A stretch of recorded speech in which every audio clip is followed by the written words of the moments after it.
Yeah. Okay, I'll check my schedule.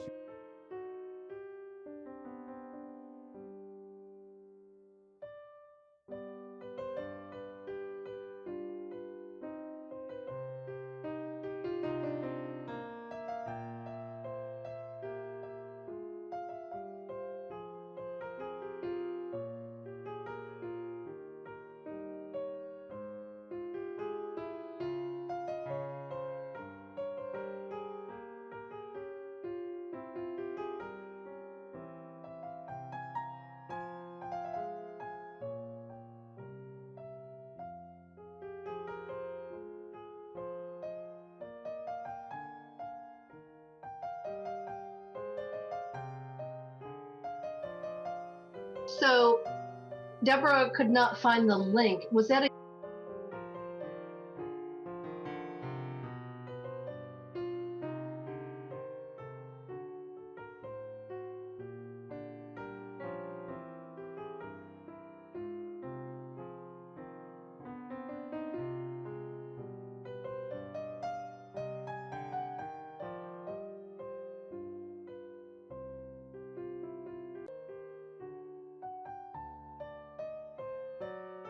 meeting of the Half Moon Bay City Council. And before we do our roll call, I'm going to ask Victor Hernandez to explain our translation services for our Spanish-speaking constituents who are tuning in today. Thank you, Mr. Mayor. Les queremos dar la bienvenida a todos ustedes esta noche. Esta reunión será interpretada en el español. Para poder acceder al canal de audio, por favor, haga clic en el botón de interpretación, el icono del globo, es decir, un mundo en la barra de tareas de Zoom. Después aparecerá un menú y entonces usted podrá seleccionar el idioma. Muchas gracias. Thank you. Thank you, Victor. I appreciate that. Okay. Mr. Mayor, if I may Yes. I have one announcement. Yes, thank you. Right. And one agenda suggestion. Yep. The announcement is I'd like to introduce Jonathan Roisman. He's our Deputy City Clerk.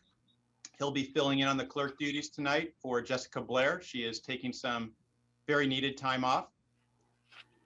Hello, Jonathan. Welcome. Hi, thank you, everyone. You'll be fine working the controls. I know it. Yeah, a little nervous, but thank you. The second item, Mr. Mayor and members of council, is an agenda item. I just want to suggest moving an item up. It's item 3D, Animal Control Services Contract. I do believe we will have an employee from the county here on that item. And so we are recommending that that item go after the budget. So it's moved up to right after 3A, and it is a fairly short item. Great. Okay, let's do that.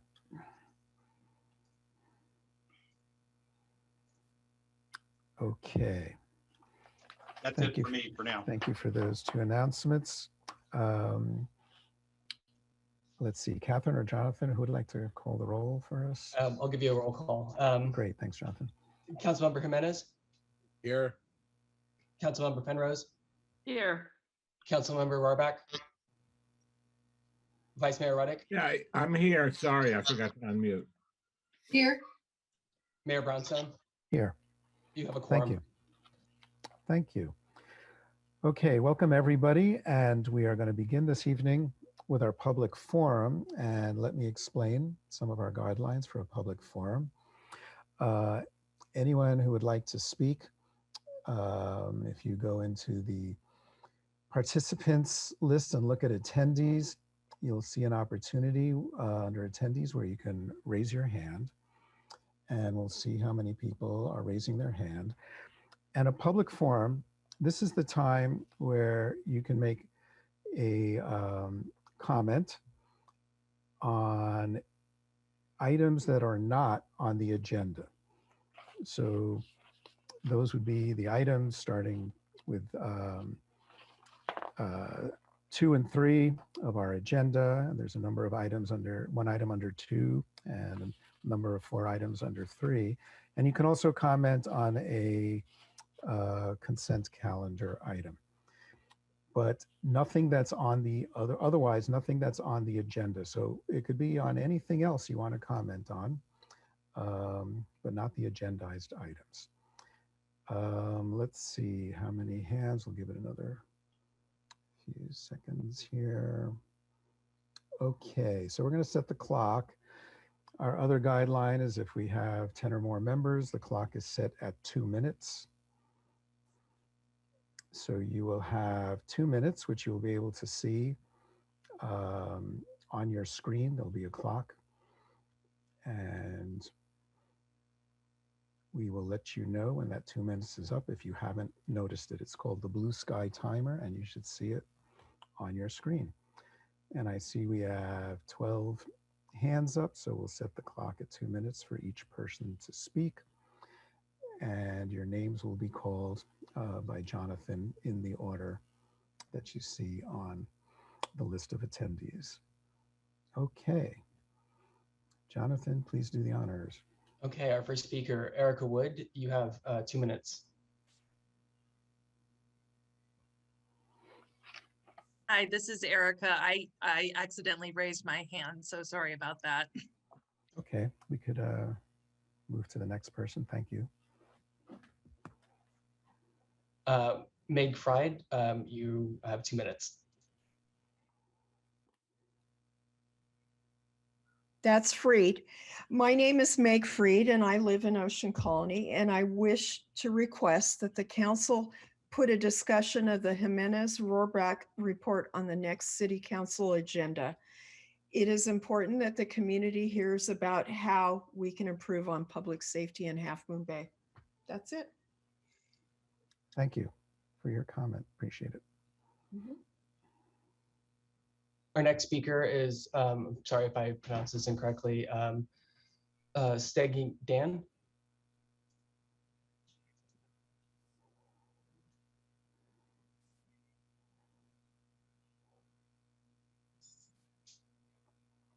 If you can hear us, Dan Stegging, can you please begin?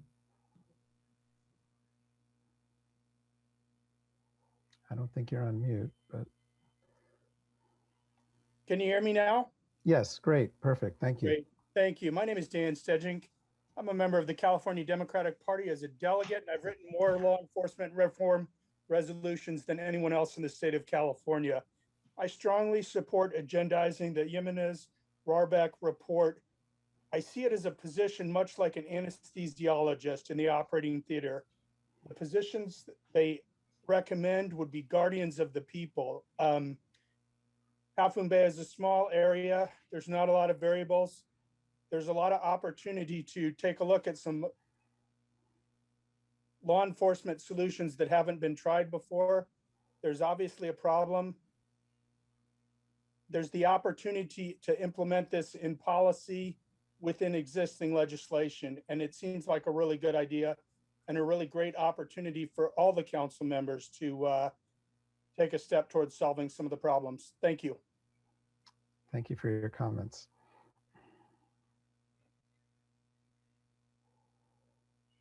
All right. Next, we have Sarah Polgar. Sarah, you have 2 minutes.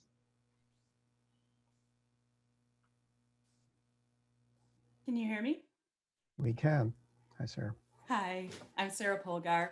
I'm a resident of Half Moon Bay, and I appreciate the opportunity to speak today. I just want to encourage the City Council to take up a discussion of the policing and public safety issues immediately. I really think this is something that should be addressed at the City Council level and really not relegated to a subcommittee discussion. I think the City Council level of discussion offers the public the ability to really hear and engage on this in this discussion. I think that the policy paper that the council members Jimenez and Rohrabaugh have provided should be viewed as an opportunity to get this discussion going. I freely admit that I find some things in it very objectionable. I like the first couple paragraphs portrayal of police. I do not like that, but I also found a lot of really helpful information and points and ideas, particularly about what is public safety in Half Moon Bay, the diversity of what that looks like, the role of a police chief, what a Half Moon Bay Department of Public Safety could look like. I think these offer really constructive starting points for understanding what's not working in our city and how to make policing and public safety work for all of our community members equitably and cost effectively. So please don't delay on taking this topic up. I think that agendizing the policy paper would be a helpful way to get this going. And I think that you have this opportunity to discuss and develop solutions on an issue that it's long overdue. So thank you very much for your consideration. Thank you for your comments, Sarah. Appreciate it. Next, we have Familia Iblovi family. Go ahead, you have 2 minutes. Yep, sorry. Actually, if we could just interrupt for a second. So I actually there's 3 of us that are going to speak separately. 2 are going to speak now, and then I would like to put my hand down and then bring it back up once we get squared away, if that's okay. So the first person speaking will be Juna Oblovi. Hello, my name is Juna Oblovi. And last Saturday morning, my brother and I went to the corner of Correas and Main Street in the rain to count cars. The week before, Council Member Jimenez was stopped while riding his bicycle after a deputy followed him from the IDES hall. My dad wanted us to go sit and see how many cars actually stopped at the stop signs. So we brought our notepads and phones and sat for about 45 minutes recording who stopped and who didn't. Before we did this, I guessed that 50% of the cars would stop. Out of 165, only 7 actually stopped. So basically no one obeys the law. Basically everyone didn't obey the law and no one did anything about it. My dad asked me a question and I don't know the answer. He said that if everyone breaks the law, but only a few people get caught, is that a fair system? I'm no adult, but it seems to me that this system of rules and you only get caught if you're unlucky or the officer doesn't like the color of your car is the opposite of fair.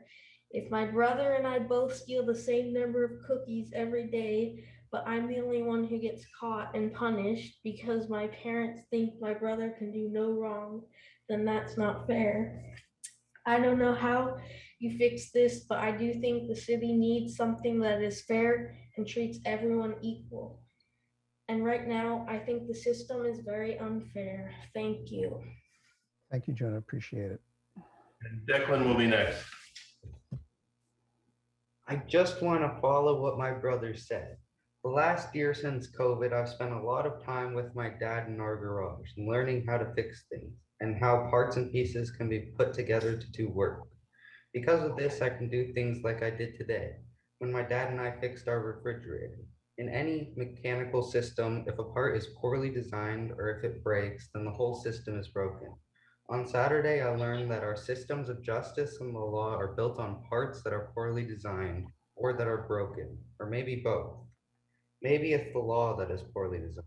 Only about 15 or 20 of the cars that didn't stop were really unsafe, barely slowing down at all or doing other things that were unsafe.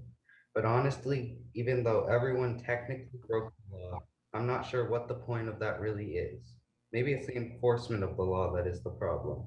We saw a sheriff during this time, but he didn't stop anyone. Maybe, should he have stopped anyone? If he stopped anyone who ran the stop signs, he would be stopping about 200 cars per hour, and that's obviously impossible. I can't answer the question of whether or not the deputy who stopped Councilmember Jimenez was profiling him, but I think I can answer the question of whether our system of law enforcement is equal or fair. I think the answer is no, it isn't. I believe that the system is broken, probably because it has poorly designed parts. Please do whatever you can to fix it as soon as possible. Thank you. Thank you, Declan. Appreciate it. So I'll go ahead, if you can go to the next person, then I'll raise my hand again when we're done.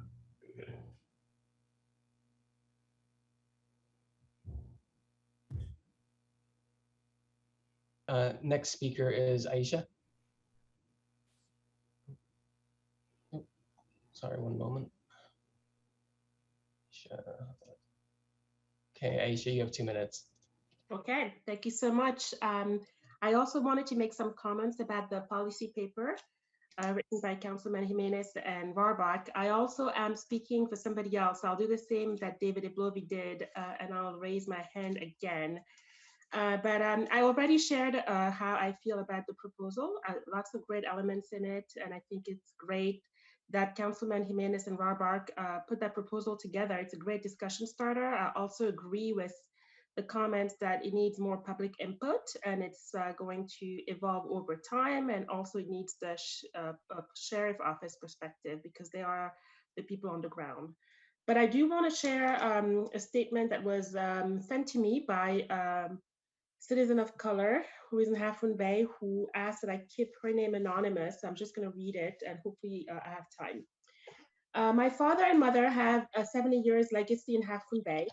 They were amongst the Black migration or the Great Migration, where there was a movement of 6 million African Americans fleeing white supremacy, racial terrorism, the KKK, Jim Crow, poverty, and oppression of the rural Southern United States. Between 1619 and 1970, these 6 million African American men, women, and children settled in the urban Northeast, Midwest, and the West that occurred between 1916 and 1970. During the 1940s, my father and mother settled in San Francisco. My father was in the United States Army stationed at San Francisco's segregated Presidio military post. He, with other African American soldiers, were instrumental in decreasing discrimination and segregation against African American soldiers stationed at the Presidio. My father served 2 tours of duty in the Army, and while in the Army, he learned the plumbing trade. I'm going to raise my hand again so you know, okay? My father and mother owned a successful plumbing and hardware business in the Bay Area for 40 years.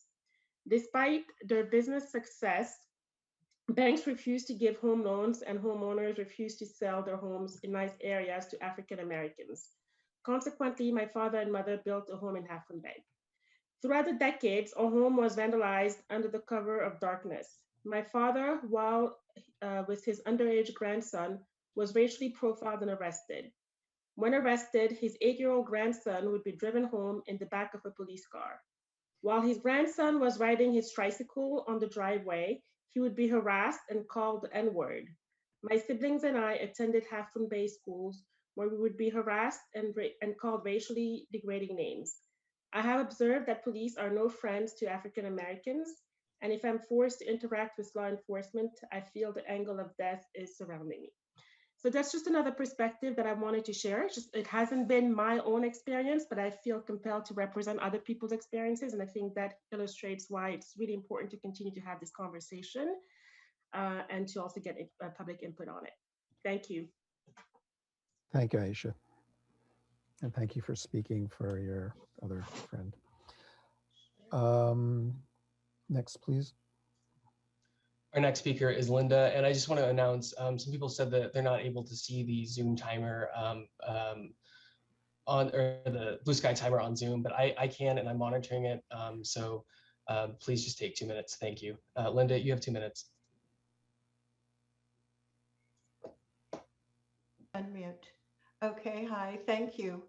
I'm Linda Goldstein and I live in Half Moon Bay. And I want to say 2 things. One, that I am in support of the Rohrbach-Jimenez proposal, and I think you should put it on the dock. And the other thing is, I don't understand why the San Mateo County commissioners allow the sheriff to hand over immigrants to ICE when other Bay Area counties have banned that. I just don't understand what their thinking is. So, and that's it for me. Thank you. Thank you, Linda. Next speaker, please. Our next speaker is Michael Stogner. Michael, you have 2 minutes. Thank you. Good evening, everyone. I just would like to remind you that it has been 393 days since Sandra Lee Harmon homicide by sheriff deputies in Half Moon Bay. And the key to this tragedy is the Axon log records. It's that simple. From the very beginning, we have heard words and a story from our highest ranking government officials, from our sheriff to San Mateo County Council, David Silberman, Steve Wagstaff, and they all told us one thing. They told us that Deputy Dominguez had turned off his body-worn camera. Now, to this very day, there is no evidence that his camera was off. The Axon log records will verify whether that's a true statement or not. The only two people refusing to turn it over to you are Sheriff Carlos Bolanos and Attorney David Silberman. I recommended that you sue the sheriff and David Silberman. You chose not to. You are now sued in civil suit. And I noticed that you, not you, so I'm not talking about you as a group, I'm talking about the city. The city is represented by David Silberman's law firm, the San Mateo County Council. They're representing Half Moon Bay. I find that a huge conflict of interest. So you didn't, the fight should be for the Axon log records. You have a candidate running for sheriff within 12 months. If he's elected, he will turn over those Axon log records the first day. No cost whatsoever. Thank you very much. Thank you, Michael. Next speaker, please. Next speaker, Phil Marshall, you have 2 minutes. Thank you.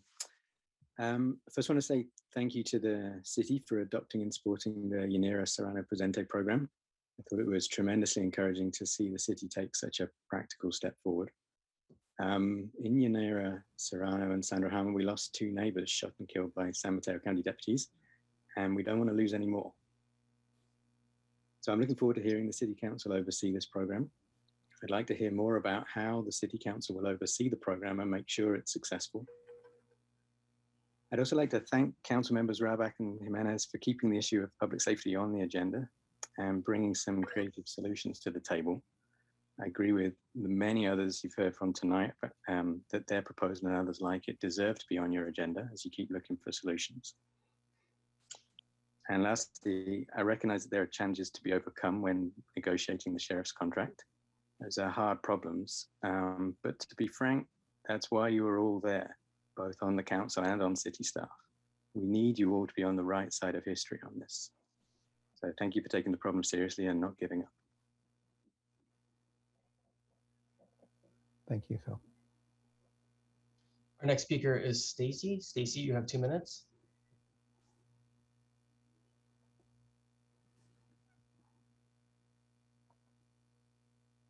I think you're on mute, Stacy. Oh, there you go. Great. Thanks so much. Council has heard me speak before. You know that I'm very interested in the topics at hand that Councilman Rohrabaugh and Jimenez have put forward. Coastside Families Taking Action takes our public safety very seriously, and we think this is the time. History, if we look back, we often ask ourselves why just sooner when they saw things weren't working. I do not believe that the Sheriff's Department tries to consciously racially profile our neighbors. I think it happens. I think there are a lot of things in our society that don't work the way that we think that they should.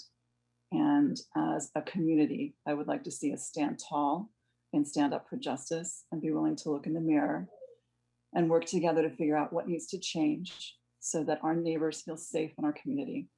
I don't think we can rest until that happens. And I want to encourage the entire council to hear the thoughts put forward by Councilman Rohrabaugh and Jimenez. They're not complete from my perspective. We need great debate with regard to moving forward together as a community in this regard. Thank you for your time. Thank you, Stacy. Next speaker, please. Our next speaker is Edwin. Edwin, you have 2 minutes.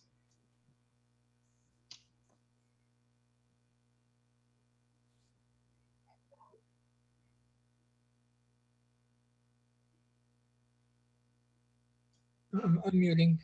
So can you hear me now? Yes, we can. Great. Yeah, I'm wanted to speak in favor of the Rohrabaugh and Jimenez paper to be discussed at a future city council meeting. I, like some others on this call, have mentioned that there's some good stuff in there, and but it's not a perfect plan. And I think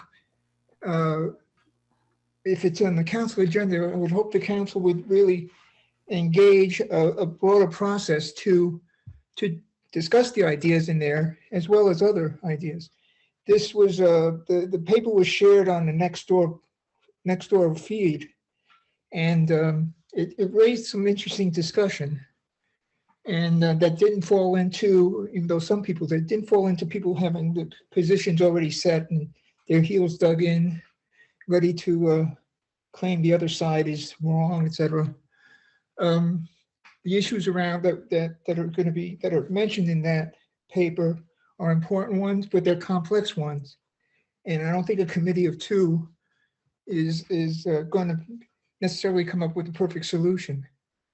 So I would hope that the council would, instead of setting it on the next agenda to discuss the merits and the content of it, instead discuss a process for unpacking it, having people, law enforcement, perhaps in a task force, et cetera, to look at other examples, other research, other things. And on the Nextdoor feed, someone shared a paper that was created by a team of students at Stanford Law School that was talking about options for community safety. That also had some great ideas, and it was much better, less politicized approach to it. So I just think that I strongly suggest that the council put it on the agenda, but again, not to discuss the merits of any of the specific proposals, but set in motion a process that will involve the community in some ways, but involve all kind of key players to see what the issues are that we can take a shot at doing something Thanks, Edwin. positive. Appreciate your comments, Edwin. Thank you. Our next speaker is a phone number. I'll allow them to speak. It's 2 minutes.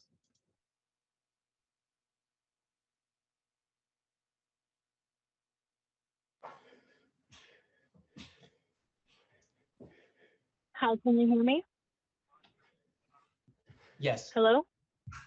Okay, hi, my name is Kathy Reyes, and I grew up in San Mateo County.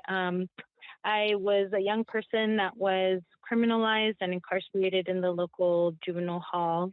And today I'm a public health worker. And I think one of the biggest things that I've learned in this pandemic as I've been responding, I've been part of the local response, is just the toll that it's taken in the disproportionate effect that it's had in communities of color. And I think it's something that leaders really need to consider, is what would have prevented the disproportionate toll that COVID's taken in our communities. And what I think the answers that are really becoming apparent are to have invested in our communities before this all happened. And what that means is, there would have been, it would have really improved the lives of people to have had an infrastructure that was able to pay people to stay home, especially those who weren't able to telework or to take time off work when they did get sick. And instead, our local governments continue to invest in punishing people, in increasing spending for law enforcement. And I think that this year, if it's taught us anything, has taught us that that sort of investment will not protect the people that you're there to serve and that you're there to protect. So I just want to thank you for the time, and I just want to really encourage you to invest in communities rather than continuing to punish people, and to invest in these systems that really harm communities. Thank you. Thank you, Mati, for your comments. Appreciate it. Next speaker, please. Our next speaker is Allison Little. Allison, you have 2 minutes.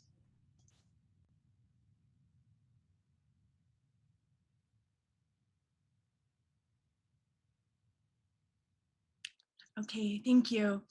I'm Allison. I live in Pacifica, but I work in Half Moon Bay, and this summer I'll be working with kids in a summer school program.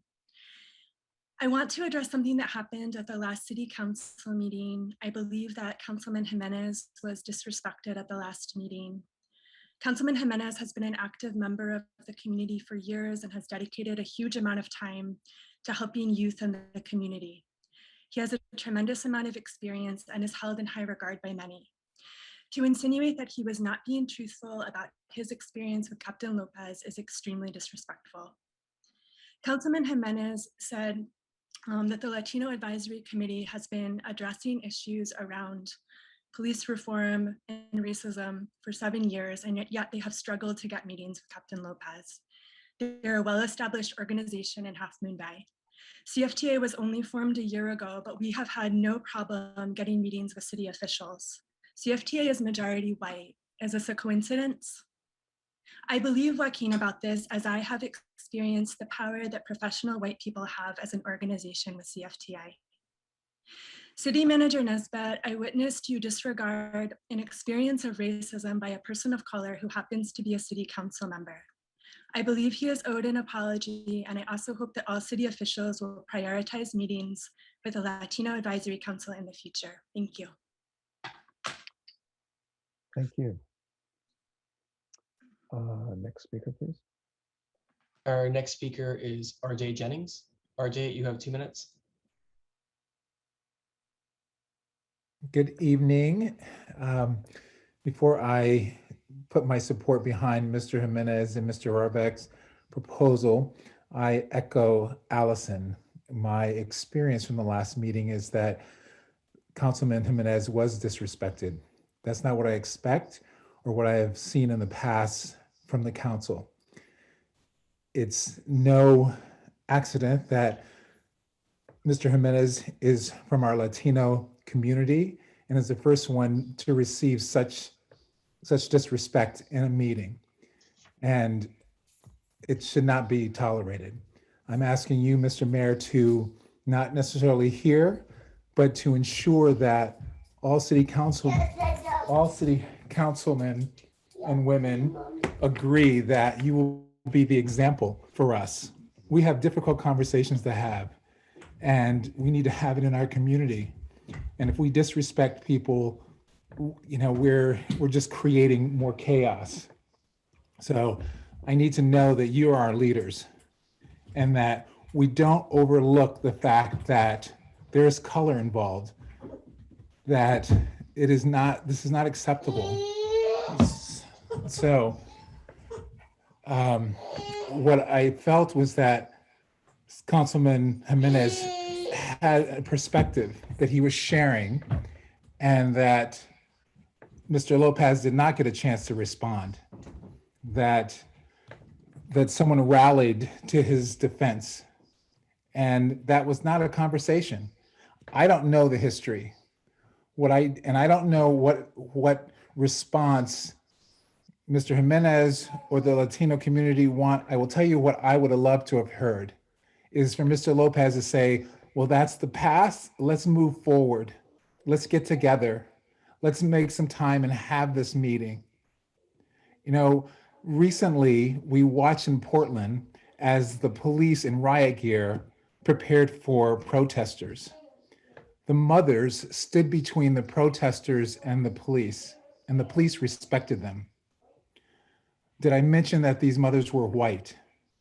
Because when I look at protests in the past, Black women, mothers were dragged by their feet, beaten, dogs sicked on them, hosed down. Mr. Jennings, your time poorly. is up. So we need to take the example that everyone needs to be heard. Thank you for your comments. Appreciate it. Next speaker, please. Next, we have Mr. Oblovi. You have 2 minutes. Thank you. Thank you again for your patience. switching times.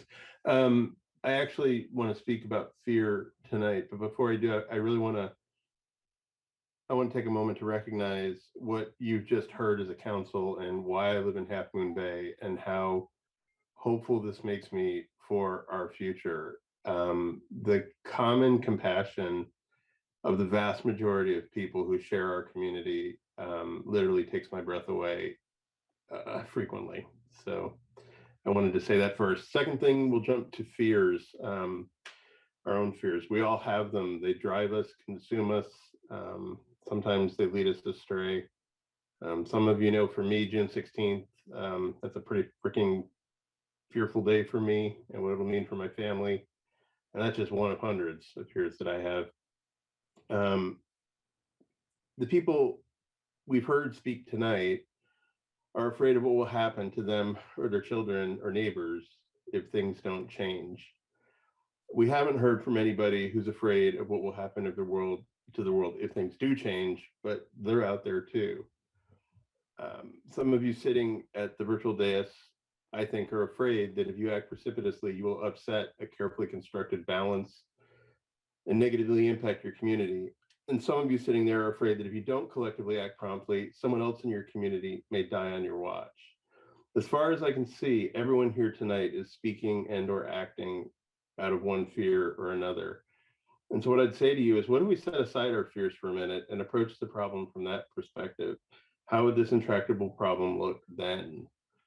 Absent your fears, would a third member of the council join Harvey and Joaquin to enforce a rule that was supposed to mean they could bring a meeting agenda item to the next meeting, forcing staff to stop postponing this issue by voting affirmatively to bring their paper back at the next meeting? Think about it, please. If you do this, what is the harm that will be done? And to whom will it have been done to? What is your fear based on? Having this discussion with the full council and with an intent to move forward in whatever direction you collectively decide is not premature. It's literally 50 years past due. Having this discussion and taking serious steps to move to mitigate or resolve the problems inherent in our current law enforcement model is what a leader would do. Doc, Robert, it's time to put this silly haggling to bed and have the damn paper discussed at the next meeting. And it's basically up to you both. Good luck.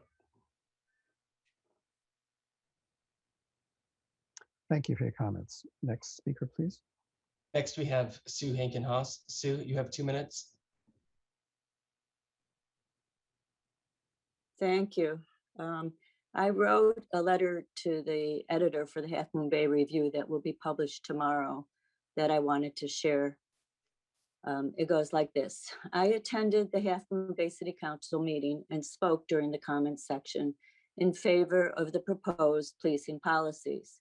I commended the council for being willing to discuss the issue, but left feeling a lack of commitment from many of the council members and staff. Vice Mayor Debbie Roddick spoke against adopting an ordinance that we can't enforce. I'm not going to do something symbolically, she said. Pursuing the ordinance would be unproductive.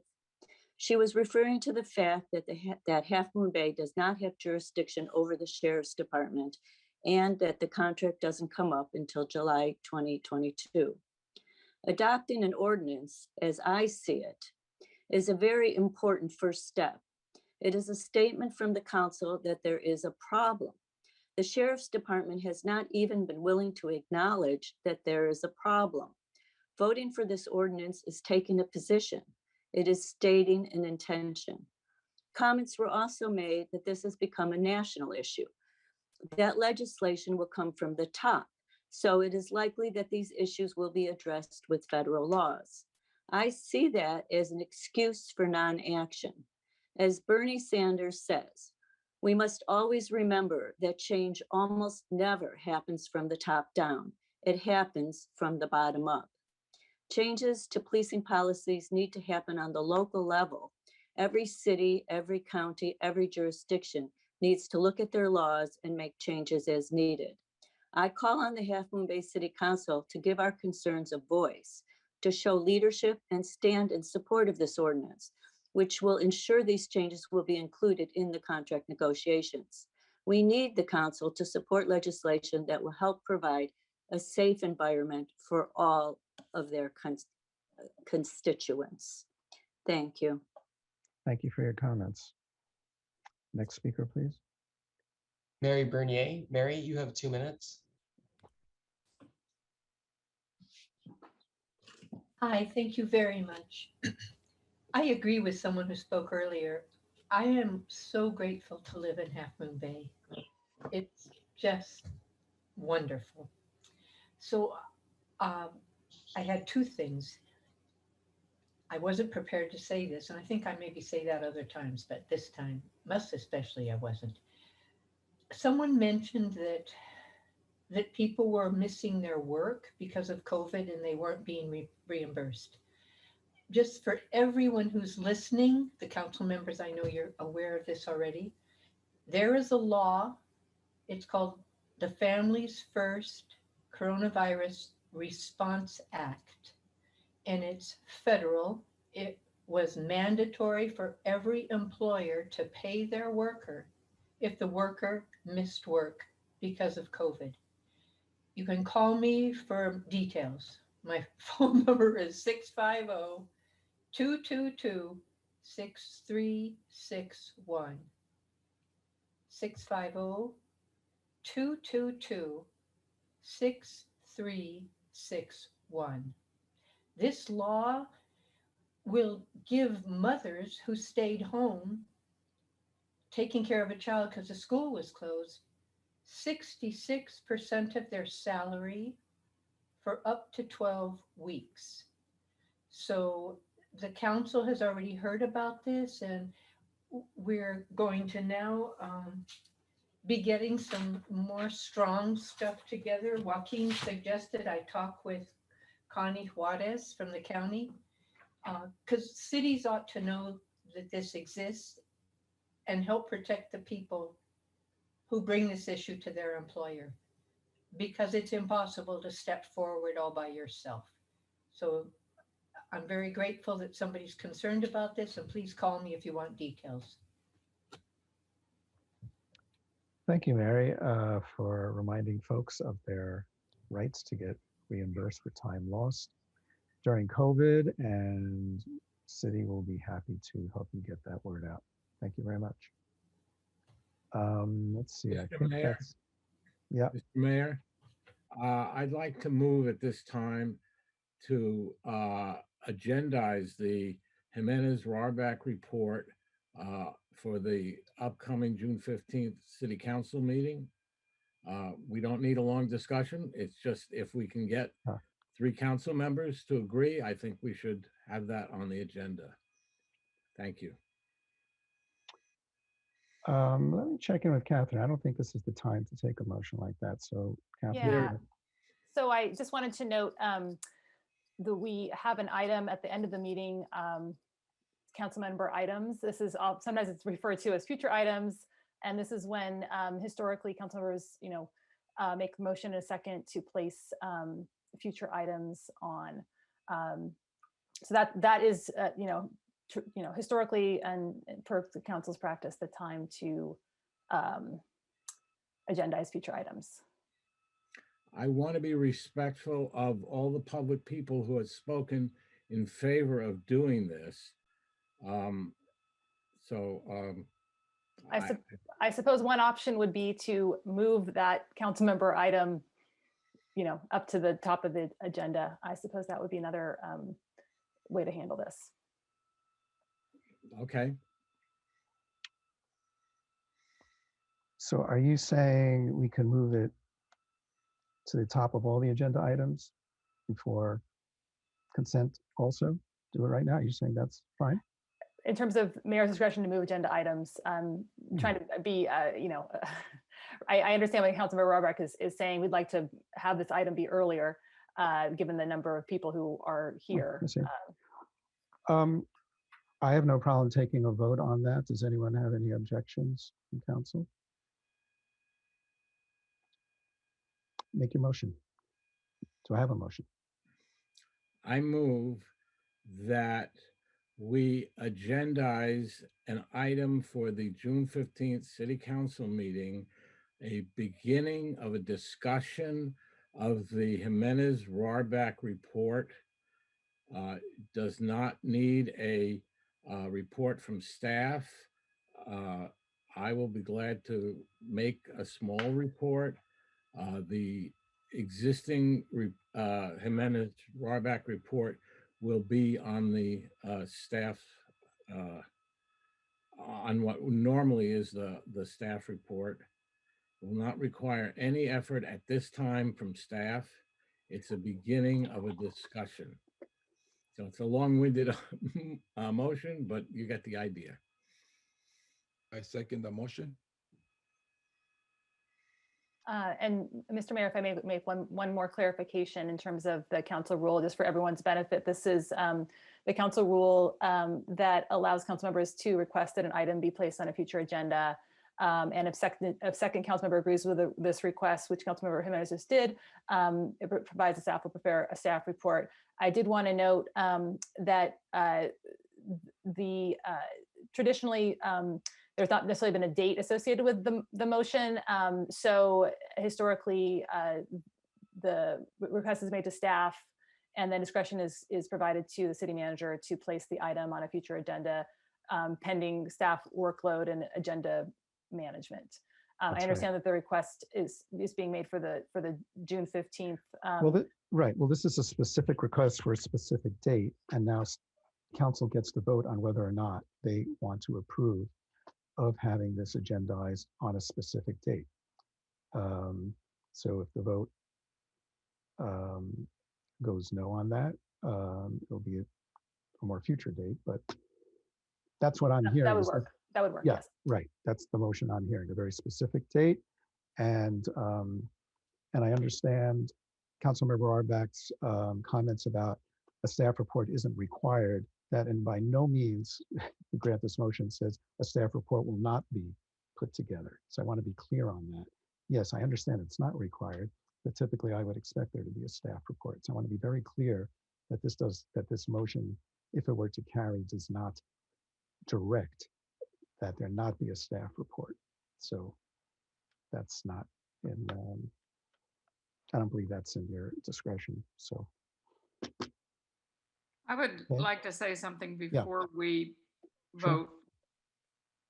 I've been thinking long and hard about this issue. I really appreciate Councilmember Rohrbach and Jimenez's attempts to bring this very important issue in front of the council.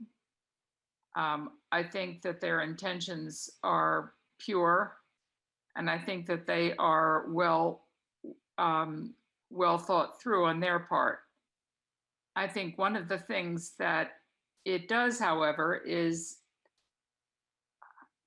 change the process, which has been ongoing for a year now, where we are attempting to gather together as much information as we can on this subject, to get as many opinions from constituents in Half Moon Bay as we can on this subject, to get information on different ways to change things in our policing, to find out what other cities have done, to know what the law will allow us to do, to have community meetings, which I was hoping we would be having prior to council discussion, and take all that information that we've gathered and have a community meeting where ideas like this proposal are discussed, but not just this proposal, any ideas that people might have for reform.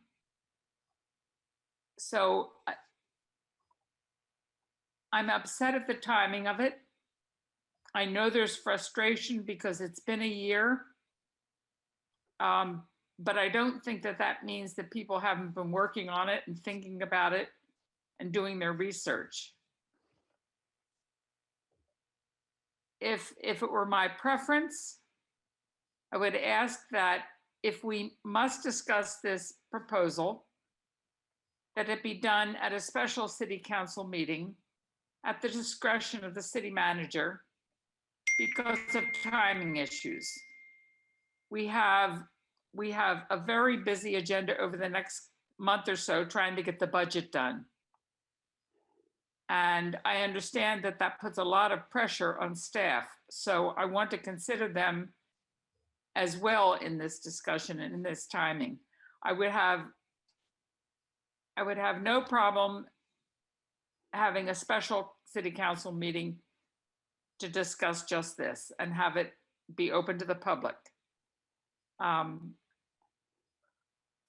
guess that's what I wanted to say. Thank you, Councilmember Penrose. Any other comment? Oh, Councilmember Purdy. I saw you come off speaker, off. Yeah. So I concur with Dr. Penrose. I'm not going to be taking any urgent, precipitous action on this ordinance or anything else related to reform. To me, first of all, we need the support of the sheriff's office for any sort of reform that we're going to do, short of having our own police department. But we need to explore the issue with the community. And we had talked about getting the feedback from the focus groups that are already concluded. I want to see that information. We talked about a community survey. I definitely want to do that. So I see this as a process. If folks are thinking that we're going to have a special meeting and discuss this and then act, I want to dissuade you from that, at least from my position. I'm not going to act without thorough investigation of the issues and consideration of broad public input. So I would, agree to discuss this at a meeting as a courtesy, but I'm not committing to, to any course of action. And I'm not going to just jump to any solution, without vetting any and all ideas with the community. So this would be one data point. And having this meeting before getting all that other data, could backfire. It might produce, more division and keep us from really looking at the issue in a non-controversial, non-adversarial way. So it could be considered a divisive act. I'm willing to go along with it, but I'm not willing to cast a vote at that time for any particular, solution. That would not be good for the community. Right now we need to be talking with each other. We need each other. We don't need any more division than already happens in this community. And there are other things we need to be attending to for the health and safety of our community. That includes, safe streets, fixed sidewalks, adequate parks and recreation facilities, support and capacity building for our nonprofits, our emergency preparedness plan. I'm not willing to have this issue take over from everything else that's on our plate. So if we're going to do it, it's going to be on top of all that stuff, not instead of all that stuff. Our mission is broad: public health, safety, and welfare.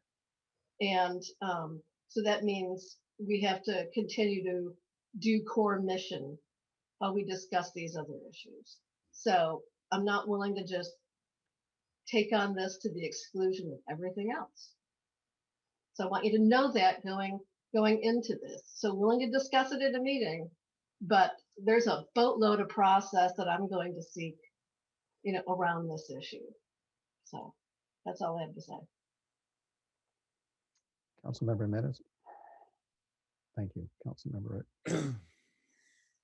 Excuse me. Can you hear me? I We can hear you. Thanks. My voice is gone. One of the reasons we're asking this to be on the agenda, city council meeting, is to have the participation of the community. As it was addressed during public forum, there is a group that is missing to express how they feel about this item on the agenda. Public safety. I think to me comes before recreational activities. If you don't feel comfortable when you're moving around the community, what is the good of having a recreational location? To address this, I do want to hear from the community. I don't want to divide the community. We are as one, and we have to understand what is going on. To be able to address the needs of the community, everything's on the table. Well, a lot of things are on the table.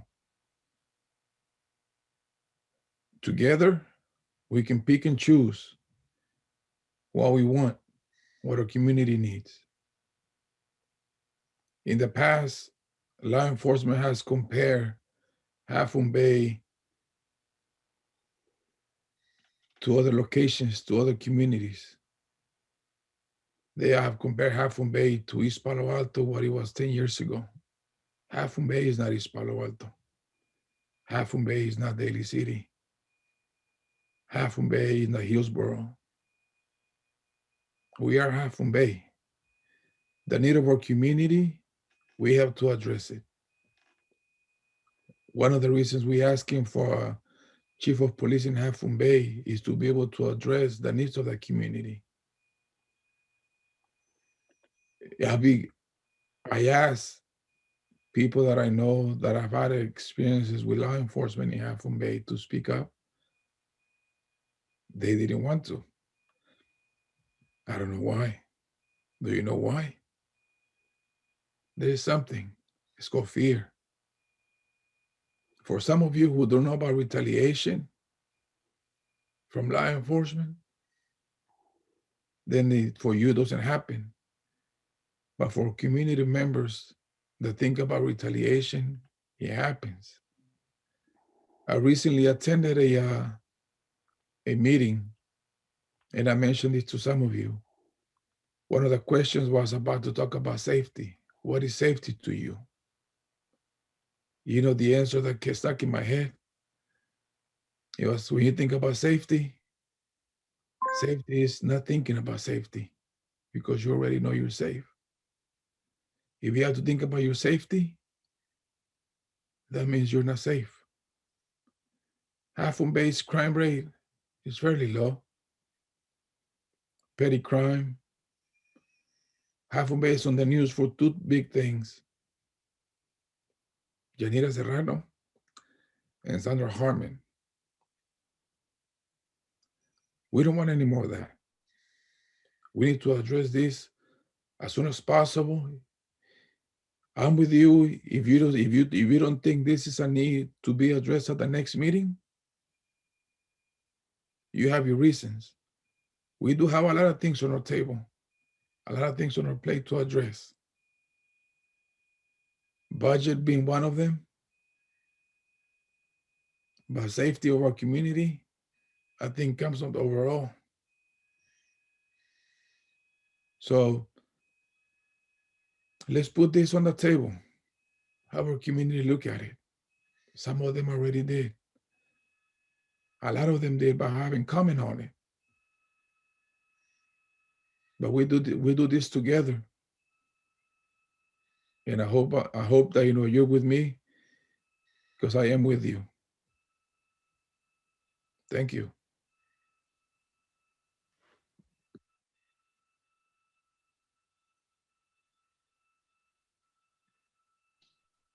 Mr. Mayor, I think you're muted. About that. Thank you, Councilmember Jimenez. And I could hear you loud and clear despite the fact that your voice is a little worn out. So thank you, I appreciate that.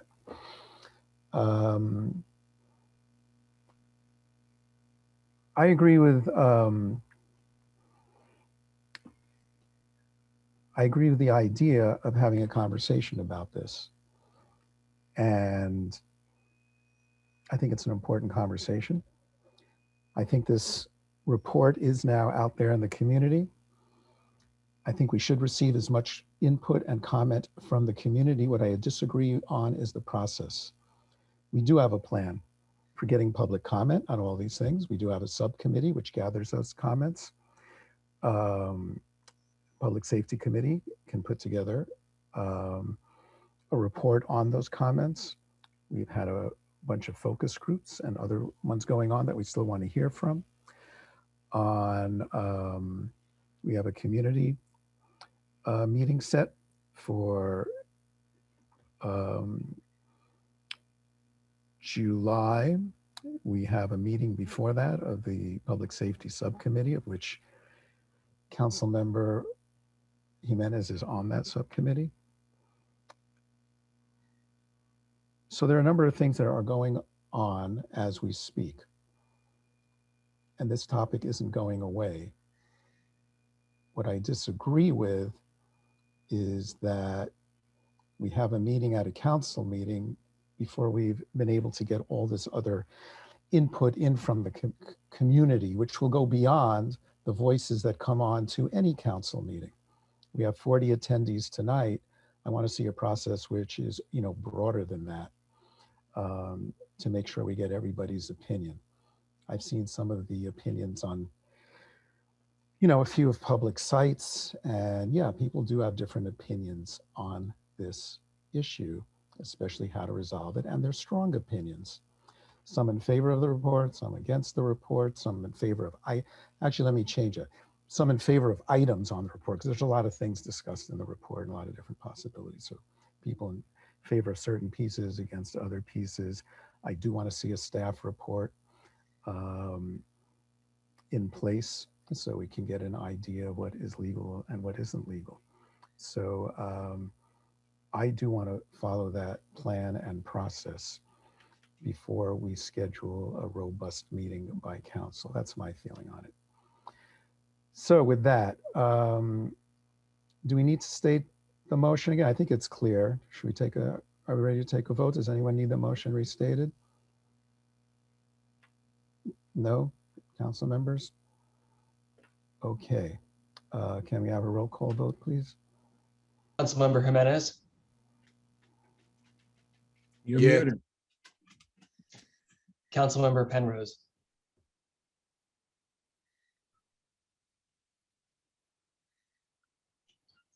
Councilmember Penrose, you're muted.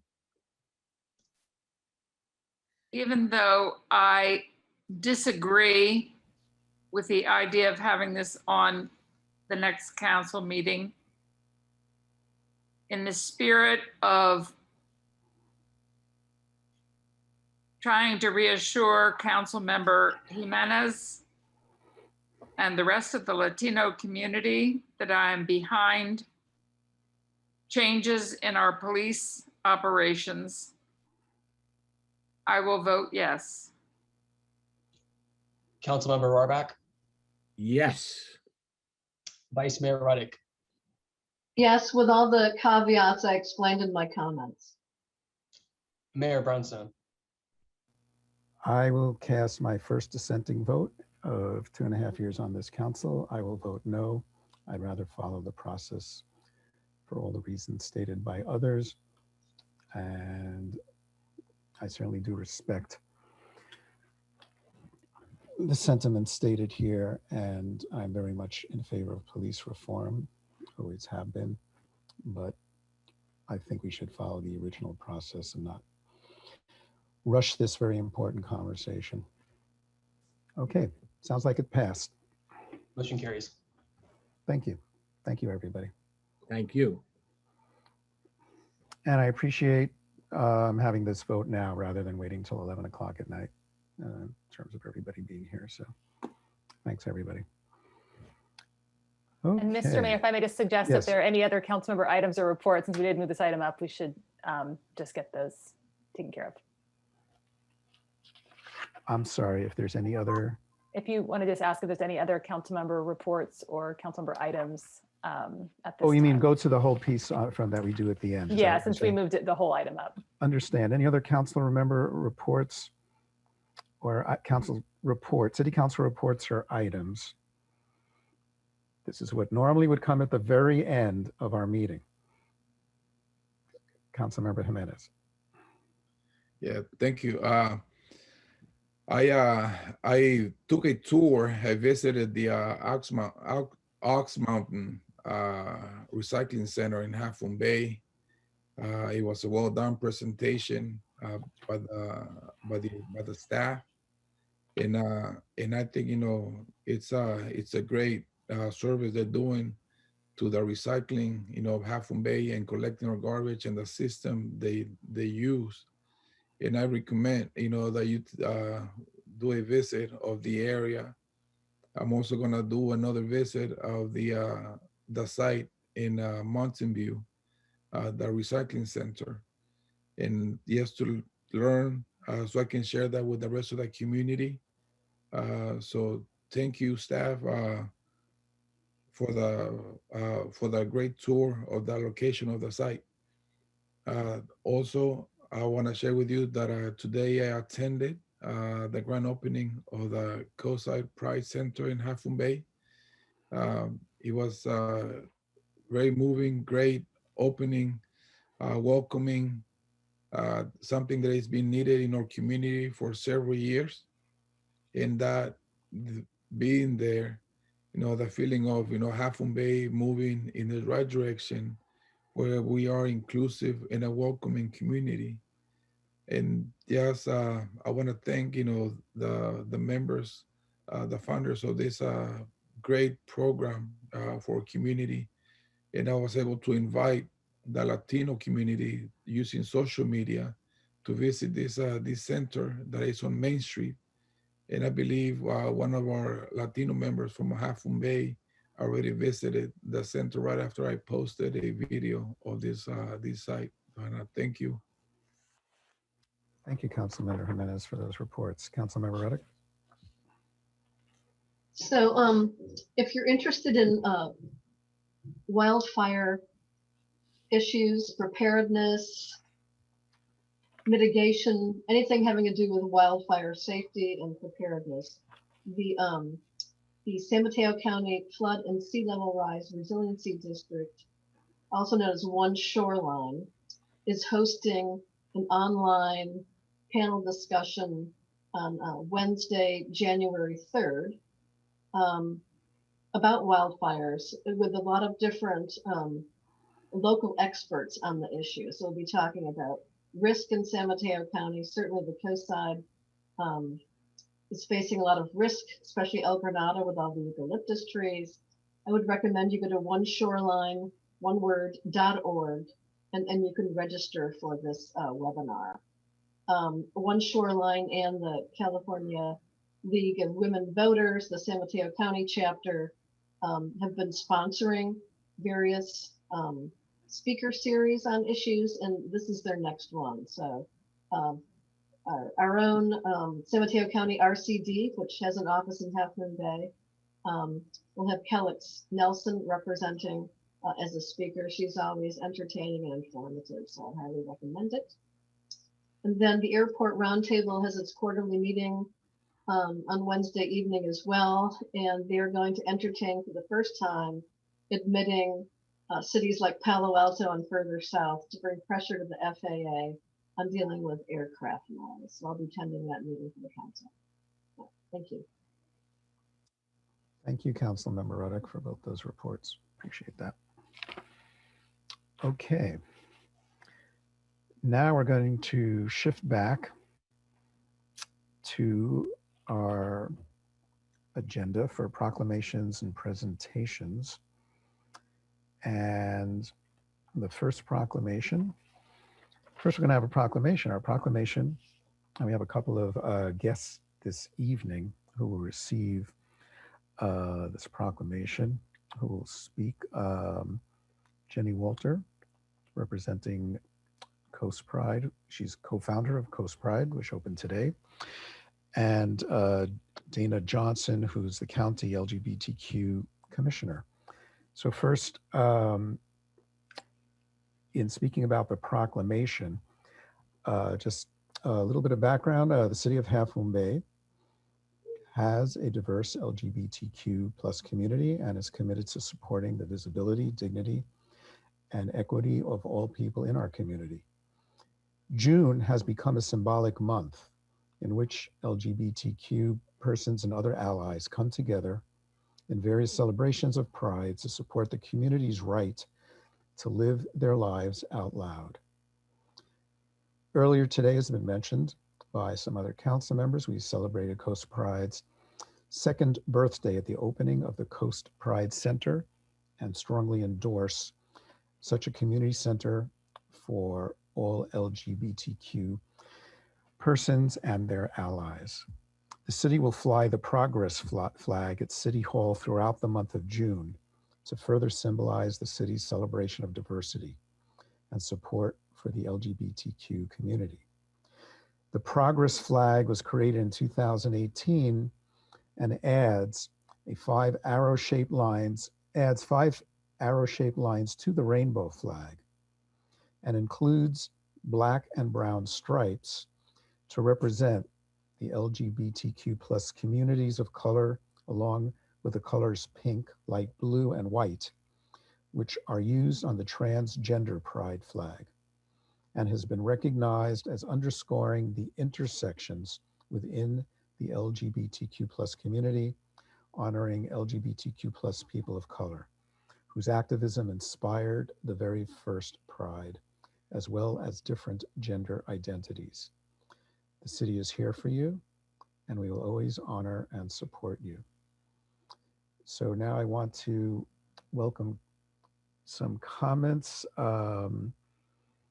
First from, I just want to make sure I got this order correct, Jonathan. Is Jennifer speaking first? No, I'm sorry, is Jenny, I'm sorry, Jenny Walter speaking first? Yes, okay. Jenny, are you, I know you're here with I'm us. here. Can you see me? Good evening. Good now I evening, can see you Mayor. good. Good Thank evening, you. Vice Mayor. Good evening, council members. It is a pleasure and a privilege to be here this evening, accepting your proclamation, especially because today, as Councilman Jimenez said, it was our grand opening of the Coast Pride Center at 711 Main Street. And we were fortunate to be embraced by our community from Pescadero through Half Moon Bay to Pacifica, with Supervisor Horsley making comments, as well as representatives, Mayor of Pacifica and a representative from the Pescadero Municipal Advisory Committee. And we had Chrislyn, our very own CEO and director of our Chamber and Visitors Bureau, helping us cut the ribbon to open the Coast Pride Center. So it's today is a wonderful and a great day that signals what you as the city of Half Moon Bay and as the city of Pacifica and as the town of Pescadero has done, which is to signal that we are an open, welcoming, inclusive coastside for people of all sexual orientations and gender identities and expressions. So I'm really thrilled to be here this evening to accept the proclamation. And I'm also want to point out that city staff have been amazing at assisting us. Coast Pride's only been in existence for 2 years, and it's been because of our community and local philanthropy that we've been able to, with an all volunteer board and all volunteer staff, open this Coast Pride Center. So you have raised the flag last year for the first time, and this will be the second time. And that's true for up and down the coast. And so we really appreciate it and appreciate not just the symbolism of it, but also the partnership that you've established with Coast Pride and with our sister nonprofits like ALAS and Puente and the Pacifica Resource Center. So thank you so very much. And I want to turn it over to my colleague and Dana Johnson, who's here online as well, and who was here at the earlier celebration today and has been running around going to one after another flag raising ceremony. So Dana, turning it over to you. Thank you, Jenny, and thank you, Dana, for joining us. Thank you, Mayor Brownstone, and to the Half Moon Bay City Council members. Good evening. My name is Dana Johnson. My pronouns are they, them, theirs. I'm an LGBTQ Commissioner Co-Chair and Pride Initiative Co-Chair for the County of San Mateo. On behalf of the LGBTQ Commission, and LGBTQ plus community, I would like to thank the Half Moon Bay City Council for raising the Progress Pride flag at City Hall and presenting the Pride Month proclamation. This is an expression of affirmation, inclusion, and equitable services to LGBTQ plus community members on the coast. My fellow commissioners and I wanted to express the importance of a more equitable and inclusive community for our diverse LGBTQ community, and we felt the need for visibility is very important. As an African-American non-binary community member, receiving the Pride Proclamation and viewing the Progress Pride flag for the first time at City Hall is empowering and makes me feel included in the visibility of LGBTQ community within the whole county. I would like to invite you all to San Mateo County Virtual Pride Week. It's being brought to you by a collaboration of community partners, including San Mateo County Pride Initiative, the LGBTQ Commission, San Mateo County Pride Center, and a variety of San Mateo community-based organizations as Coast Pride will be assisting. This year, the Pride celebration will be able to have the pleasure of Coast Pride joining us for a workshop. The workshops are all free, and you can access the workshop information at the website of smcpridecelebration.com. Again, smcpridecelebration.com. They're going to provide an amazing workshop about Coast Pride and what it will provide for the community. And that workshop is Friday, June 11th from 5 to 6 p.m. Thank you again for your time and for the proclamation. Thank you. Thank you again. Thank you both Jenny and Dana for joining us this evening. And thank you for accepting our proclamation. Thank you for opening up the Pride Center here. I think it's going to be a really welcome addition and support for the entire community. And so terrific. I'm really glad you can join us. And thanks for the county support. Really appreciate that as well. It was special for us when we get support, not just from within the community, but from the whole county. So thank you again. Thank you. Okay, next, we are going to have a presentation from Republic Services, and introducing our representatives from Republic Services will be Jennifer Chong from City Hall staff. Thank you so much, Mayor Brownstone, and good evening, City Council and community members. As Mayor Brownstone said, my name is Jennifer Chong, and I am the Public Works Program Manager for the city. I am grateful to be here this evening with the opportunity to acknowledge one of my close working partners, Republic Services, for a $100,000 grant that they recently awarded Rebuilding Peninsula Together. That's going towards improvements at the Abundant Grace Coastside Workforce Center, which is another one of the city's really close partners. Earlier this year, the Republic Services Charitable Foundation awarded 11 grants through its National Neighborhood Promise program. And we are just so grateful that one of those 11 grants came to an organization in our community. I'm going to let Travis speak more to the details of the grant and its purpose, but as the staff that oversees the city's franchise agreement and works with the Republic staff nearly daily, I just wanted to share a couple thoughts and experiences and observations that I've had just working with them over the past, 4.5 years. And oftentimes when I come to the city council meetings, it's to announce new programs or upcoming events, and more times than not, all of these programs are being offered in partnership with Republic Services. And while it's true that many of these services are part of the city's franchise agreement, having a contract in place does not guarantee positive partnerships and collaboration. And that is what I've always received anytime that I've called somebody at Republic Services and asked them to support an event or initiative locally that I'm working on. They've always been willing to go above and beyond the scope of their agreement, whether it's getting creative with our trash solutions at Poplar or in the downtown area, donating services to assist with cleanups, providing analysis of new legislation, and many, many other things that I won't name today. But I can confidently say that they are a true partner to the city, and I feel grateful for that they've been able to support our community as much as they have in the past. Perhaps most importantly, though, I think that their most important element that they bring is that they are true advocates for the community, or I feel that they are. They're staples at local events like Night of Lights, July 4th, Pumpkin Festival. They're heavily involved with our local chamber and our schools. And I just feel that this grant is just another example of their commitment to making Half Moon Bay and our coastside community the best place to live, work, and play. And so I just want to say thank you to your public services for everything that you do for the city and also for the community at large. And with that, I'll turn it over to Travis to talk a little bit more about the grant. Thanks for the introductions, Jennifer. Appreciate it.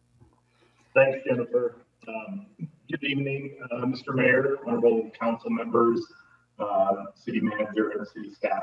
Again, thanks for all the kind words there, but you know, I'll keep my comments relatively short. I know you have a long agenda, but you know, now's the time where we as a corporation, it's nice to write a check and you know, pull that those resources from the national level. But it's also about the local support, and this is our event to roll up our sleeves and do something good for the community.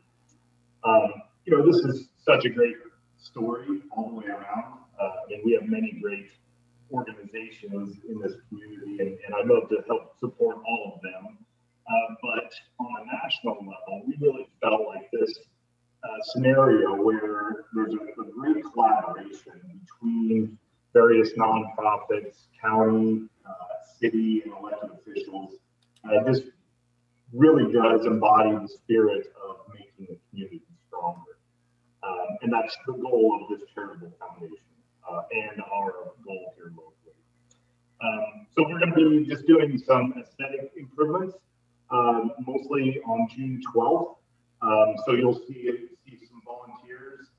Thanks, Mayor, for volunteering, and Supervisor Horsley will be there, and a bunch of other folks that are socially distanced outside. We still do have a few spots in the afternoon of the 12th. If folks want to volunteer, that would be great. Or honk as you drive by and show your support. But we'll be doing some painting. One of the nice things that I think will really help in this location is we're going to be installing some shelving that really supports and kind of showcases kind of the literal, you know, fruits of the labor. You know, the coastside workforce puts in a tremendous amount of work at Patron and Lakeland farms, and as a result, that produce comes back, and this shelving system will help folks see what's available and get those resources back to the community. So thanks again for the recognition. Please volunteer if you can, and time to roll up our sleeves. Thank you. Thank you, Travis. Thanks for joining us this evening.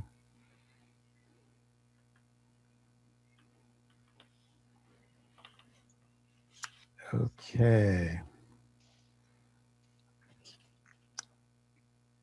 So did I miss some? Was there any further presentation? That was it. Okay, I didn't know if there's anything else being shown. Great. Okay, thank you, Travis. We'll now move on to Mayor's announcements of community activities and community service.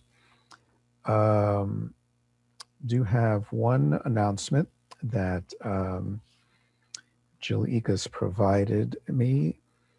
The San Mateo County Harbor District is currently in the Pillar Point Master Plan process. That process is underway. And as part of that process, the Harbor District is inviting public participation and comment.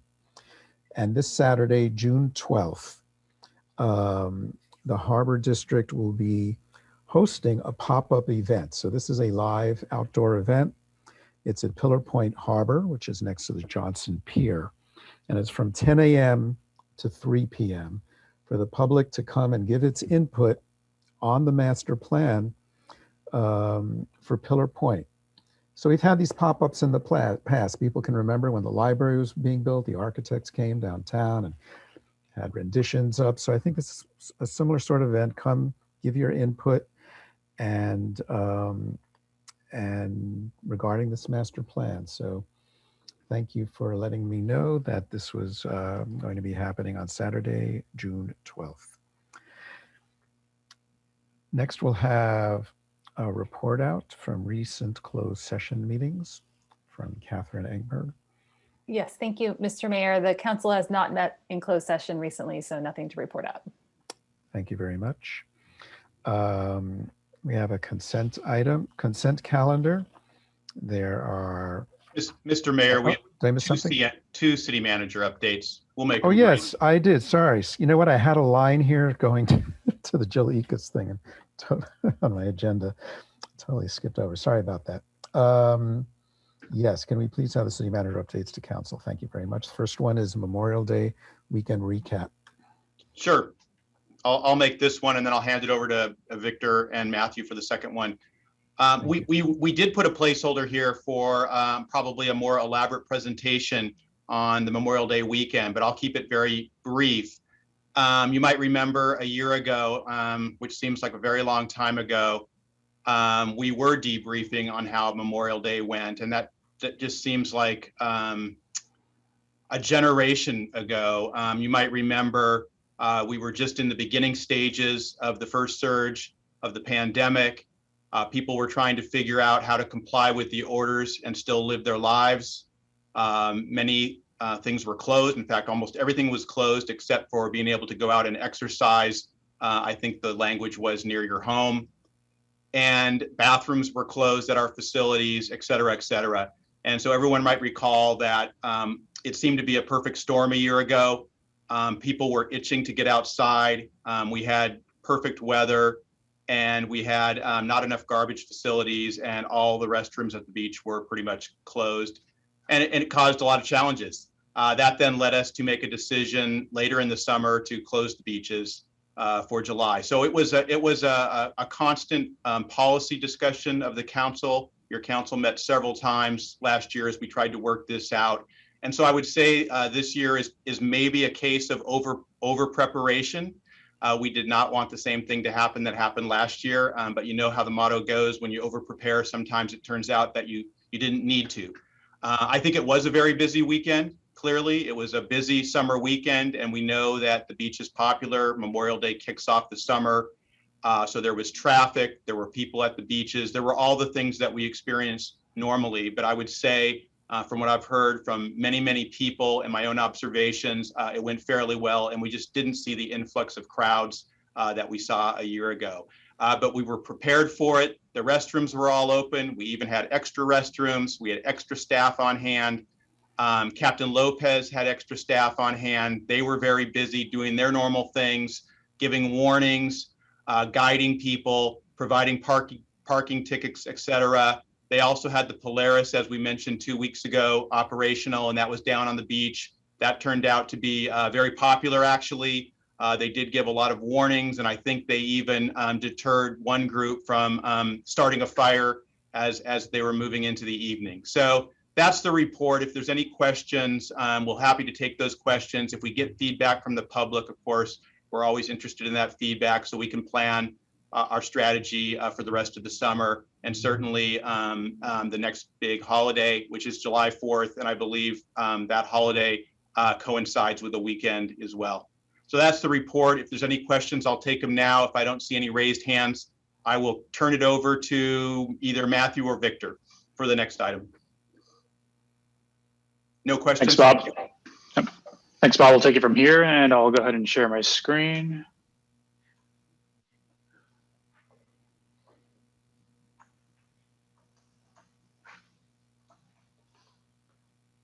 And presentation mode. All right, can everyone see that? Good. So I'm happy to be here tonight to present on this year's winners for the Half Moon Bay Leadership Awards. The Leadership Awards has been happening since 2013 and was established as an annual recognition of the outstanding achievements and leadership of selected middle school and high school students from our community. The purpose of the award is to highlight students who excel in the areas of citizenship, leadership, work ethic, and community service. And there are typically 5 scholarship award winners, typically an 8th grade, 9th grade, 10th grade, 11th grade, and 12th grade winner. And as you can see here, the different grades received different scholarship awards, with the grand prize being $1,000 awarded to the 12th grade winner. This year we had 11 applicants. We had one applicant for each grade, except for 11th grade, but we did have a 7th grade applicant, which was a first. So we had one applicant each from 7th through 10th grade, and then it was a pretty competitive field for the 12th grade award with 7 applicants.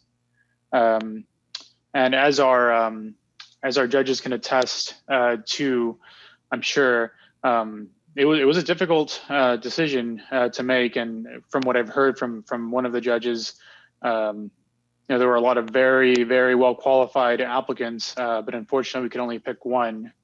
So I'm happy to present the winners, and I'll go ahead and start with the first one of the night. And that is Samuel Garcia, our 7th grade winner. As I mentioned, we did not have an 11th grade, so we are awarding a 7th grade winner this year. Congratulations, Samuel, on being this year's 7th grade winner for a $100 scholarship. In his application, Samuel mentioned that he has helped the homeless and has worked with them, that he regularly helps friends with their homework, and that he does have a goal of becoming a professional BMX rider. So that's his 7th grade goal. We'll see where it goes from there. So congratulations again, Samuel. Next up, we have our 8th grade winner, which is Christian Hernandez. Congratulations, Christian, on being this year's 8th grade Leadership Award winner for a $100 scholarship. In his In his application, Christian mentioned that during the pandemic, having a single mom, he did have to support his younger brother with schoolwork, but he was happy to be there and work with him. And he also mentioned, and his application was entirely in Spanish, so he mentioned that as a native Spanish speaker, he has had to take it upon himself to learn English, and is determined to improve his English language proficiency, and also determined to get his grades up in the upcoming years. So congratulations again, Christian. Next, we have our 9th grade winner, and I believe the name is pronounced Nejeline Orada. So congratulations on Nejeline for being our 9th grade winner this year for a $100 scholarship. In her application, she mentioned helping the Boys and Girls Club with community activities and helping her peers with homework help.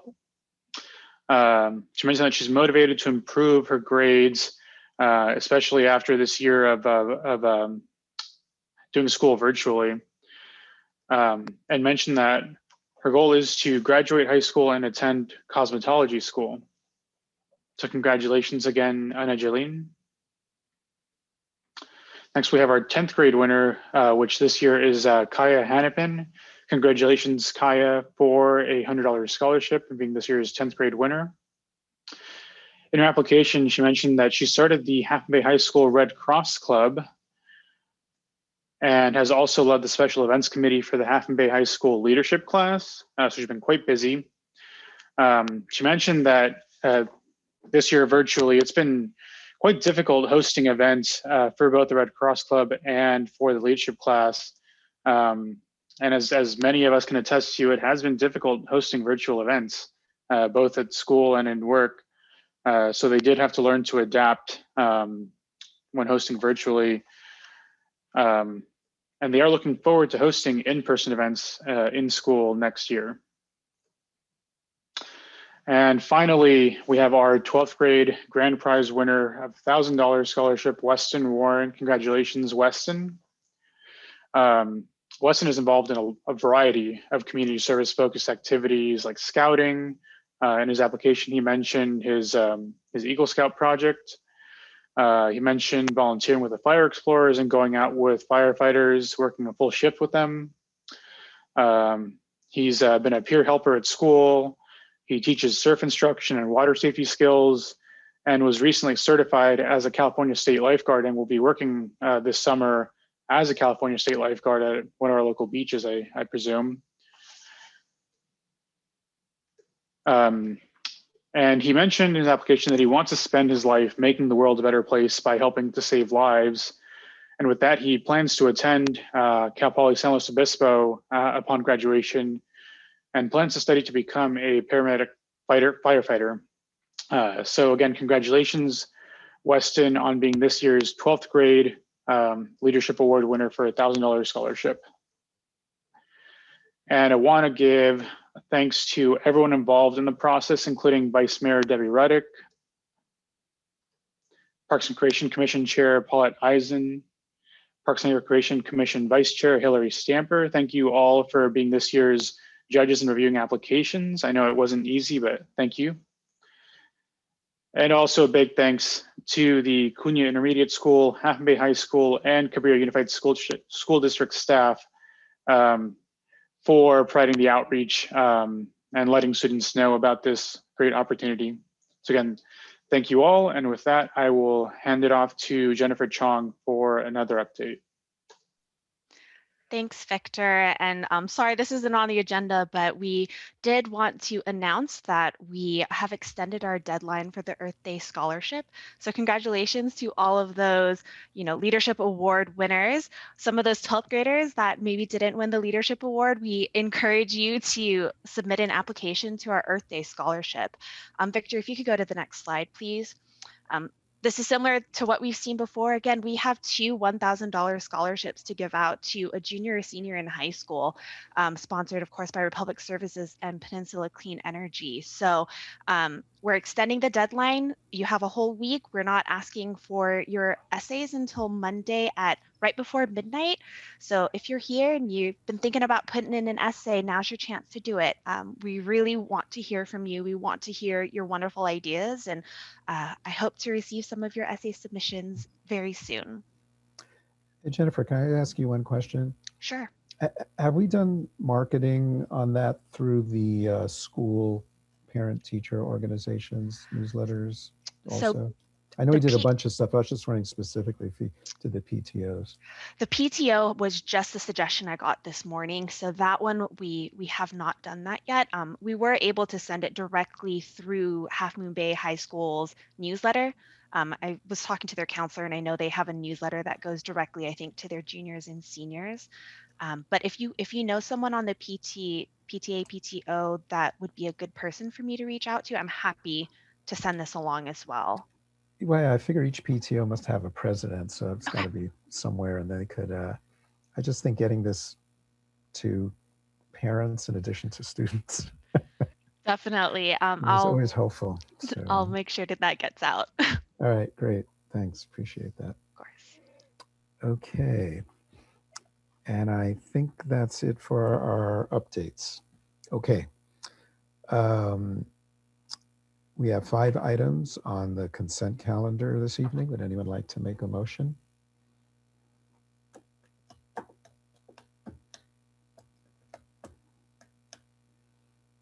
I will.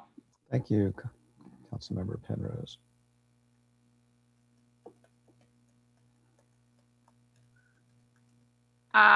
I move that we waive the reading of resolutions and ordinances, that we do a final acceptance of the 2020 sewer manhole rehabilitation project, CIP number 9026, that we accept the dedication of a public utility easement at 580 Metzger Street, that we adopt a resolution authorizing the city manager to enter into professional services agreement with Impact Group Incorporated to provide janitorial maintenance services for up to 3 fiscal years, beginning July 1, 2021. We receive and file position letters for AB 215, AB 897, broadband for all Californians, Cloverdale Ranch budget request, and vehicle license fee funds. Is there a second? Second. Could we get a roll call, please? Councilmember Jimenez, Yes. Councilmember Penrose, Yes. Councilmember Rohrbach, Yes. Vice Mayor Reddick, Yes. Mayor Brownstone. Yes. Motion passes. Okay. Hey, Bob, let me ask you, let's see. Quick question here. Item 2A. Would that take long to do our staff report and move that along, or is that pretty short? I think 2A is fairly short. Okay, why don't we do that and then we'll take a break. So moving on to ordinances and public hearings, we'll receive a staff report on item 2A, adjustments to the cost of services schedule, which are user fees for FY 2021 through 22. Thank you, Mayor Brownstone. That's me, and Thank you, Lisa. Mayor and council members. Tonight I'm presenting an update that is for our user fees, which we refer to as our master fee schedule. I do promise this will be a short presentation. It usually goes hand in hand with the budget, which is why it's being presented today. So I am going to share my screen now, and I apologize if I'm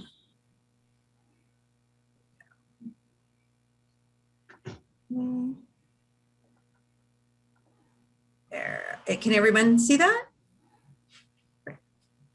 Yes, okay.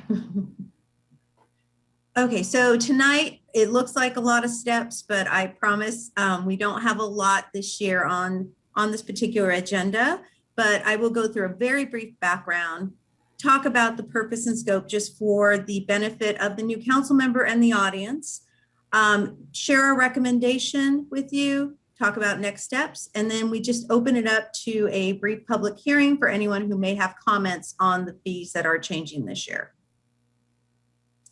So as you all know, for the background, in 2017, the council adopted a comprehensive update and guide in how we would move forward in future years to review development review fees, the impact fees, and any other fees that are actually subject to change during each fiscal year.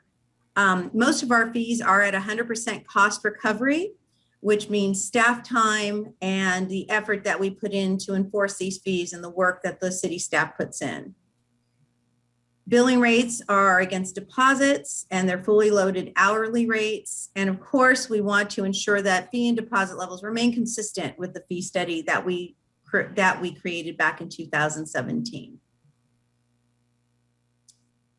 So for your benefit, these are the fees this year that we are considering changing. For the most part, most of our fees will not change, but we are creating a new credit card convenience fee in finance. It's a 2.4% convenience fee on credit card purchases over $30. This came as a result of the fact the fees that are being charged to the city when we do take credit cards. Due to COVID, we actually adjusted our credit card policy and allowed staff to start taking credit card payment over the phone to make it more convenient for our constituents, for your constituents. And also we just find a lot of people feel that it's safer to use their credit card because they didn't want to leave their house. And now it's continuing. It just makes it a much more convenient process. However, we are seeing our fees from the bank go up. So we're just trying to cover and get a zero net cost on these. We are raising development impact fees, but this is actually solely the CPI, which is based on the average annual California construction cost index. I know that's a mouthful. And in 2020, the increase was 2.8, and all the city development impact fees were raised accordingly. And last but not least, we are doing the annual CPI adjustment to all fees. And for the benefit of the public, I put exactly what CPI is referring to. This is a consumer price index, and this year it is 1.8, and that is what we put across through our fees.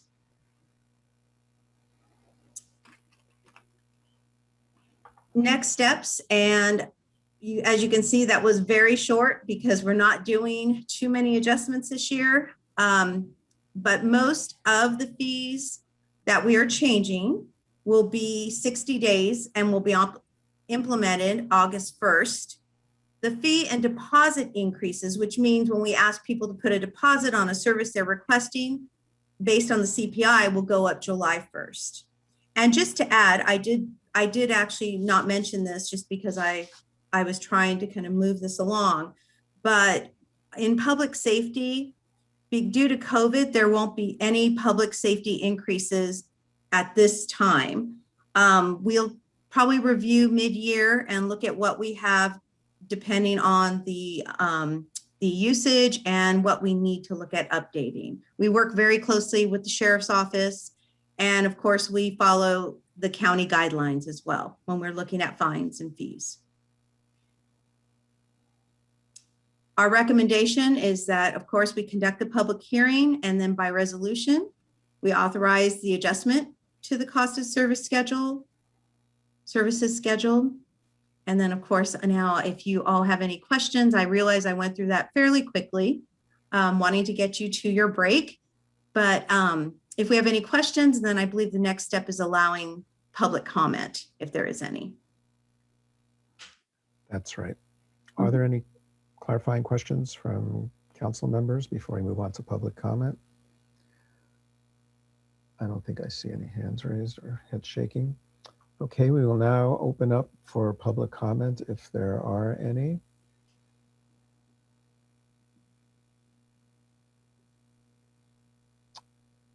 Again, I'm not seeing any hands raised. Okay, public comment is now officially closed. We will now open up for council discussion if there is any discussion. Any points of view? If not, I'll open it up for a motion.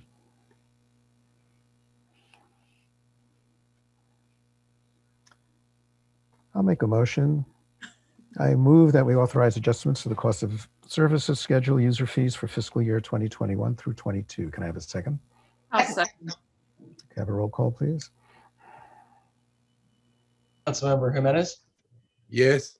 Councilmember Penrose, Yes. Councilmember Rohrbach, Yes.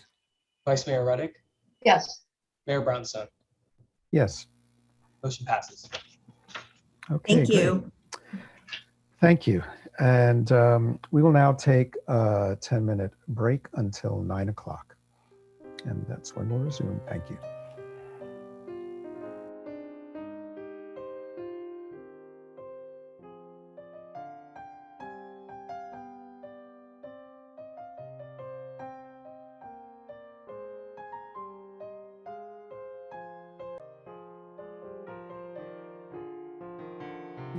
To our next section, resolutions and staff reports. We'll begin with item 3A, the fiscal year 2020-21 through 2022 recommended budget. And I believe our finance department will give us a statement. Yes. Thank you, Mayor and council members. So tonight we bring to you. Oh, I'm sorry. Can you guys hear me? Yes, okay.